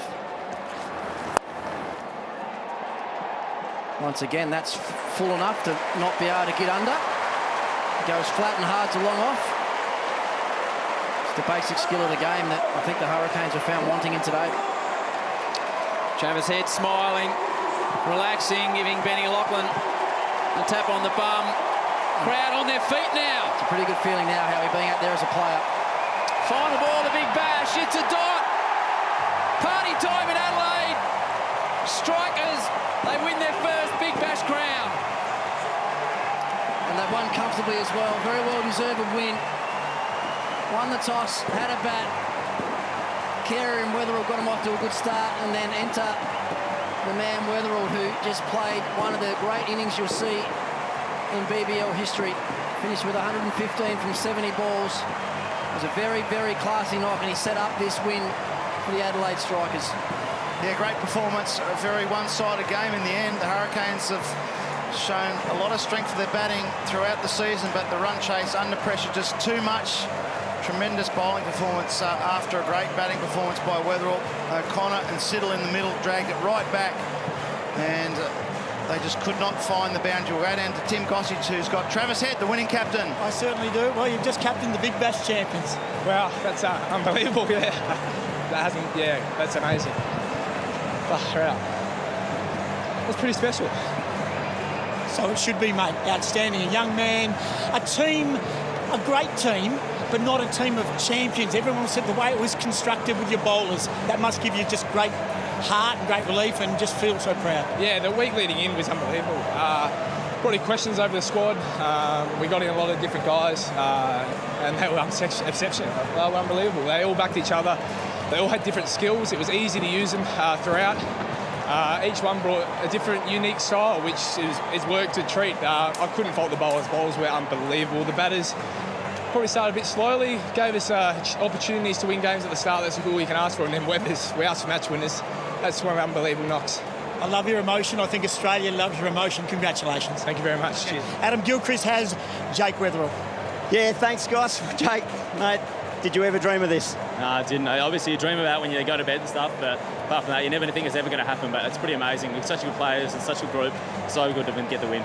Yeah, tell me about the selection panel, Dizzy as coach and the captain, Travis, giving you a great show of faith early in the tournament where it wasn't quite going your way. Yeah, they're so good. They've been so supportive. Hetty's such a great supporter of me, and so is Diz, and they just kept backing me out throughout the tournament, and thankfully I could repay them.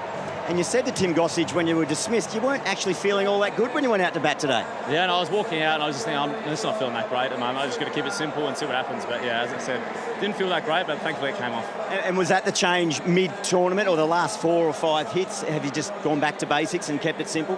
Yeah, it was. I obviously had a few chats with a few other players around the country, yourself included. So give me some words of wisdom, and it really helped me out. So really supportive, which was great. And you've had a great partnership with Alex Carey at the top. He didn't get going to the full tilt today, but that's been a real landmark for the team to build around this season, hasn't it? Yeah, Kez has been great all season. Obviously, he's selected for Australia, and he deserves it. Yeah, it's so good batting with him. We're great mates off the field, so it's awesome playing. How did it feel to raise your bat in front of this home crowd? It was so cool. Obviously, my family's here. They've all come from all over Australia to be here, so it's really cool. And playing in front of such a great crowd as well. It's so awesome. Well, thank you, mate. You've been wonderful, not only with the bat, but on the microphone throughout the tournament. It's been wonderful to talk to you. Congratulations, a BBL winner. Thank you. Good on you, mate. There you go. That's Jake Weatherall, a man of the match, I reckon, performance. He's a man of the moment. Over to you, Ros Kelly. Well, that looks like the start of one very big party here in Adelaide. Congratulations to the Strikers, winning their maiden BBL title by 25 runs and doing it in front of a massive crowd of over 40,000 fans. Now, Damien Fleming has joined me at the desk. Flem, an incredible moment for the Strikers. It was quite a new-look squad for them this year, and they just looked so cohesive and they gelled so well. Yeah, well, I know Jason Gillespie, their coach, very well, and he's a very laid-back character. He loves teammates playing for each other. And you talk about the losses, like Brad Hodge was their captain last year. Ben Dunk was their highest run scorer. Kane Richardson bowled a lot of overs in the power plays. They all went, so they had to be replaced. Their imports were fantastic. Rashid Khan, maybe the MVP for BBL 7. Colin Ingram, when he needed to go out there and hit like he did today again, he found the boundary. Also, what they got with Ingram, they got a replacement captain. So when they lost Travis Head, Colin Ingram, experienced South African T20 player, he got the job done. But today, Jake Weatherall, I mean, don't know whether we'll see another or a better 100 in a final under pressure like that. So well done to him, but backed up with the ball, wasn't it? They liked to bat first, strangle the opposition for runs, and that was their game plan, and it worked a treat today on the last day when you want to peak. They always seem to have a match winner whenever they needed one in the big moments, didn't they? Yeah, certainly. We've seen 100 from Alex Carey. Then we got 100 today from Jake Weatherald. With the ball, Billy Stanlake has been a star. He didn't play today, so guess who stood up? Peter Siddle, a man who hasn't played much T20 cricket before this season, so he gets the gig. And not only that, he's got his normal repertoires, but he advanced his skills a lot. He bowled more Yorkers. He bowled a back of the hand slower ball leg cutter that we saw a lot today. So I reckon the environment that Jason Gillespie, see him having a lot of fun down there now, creates is that do it for your teammates, enjoy your success, but also keep advancing your skills. And also, you know who is like their 12th man is the crowd. 40,000 people for every game, so well done to all the Adelaide fans that come today. And this means so much to them, of course. Now, if you would like to continue watching the celebrations and the presentation, please switch over to One Now. For all states except for Perth, here is I'm a Celebrity, Get Me Out of Here.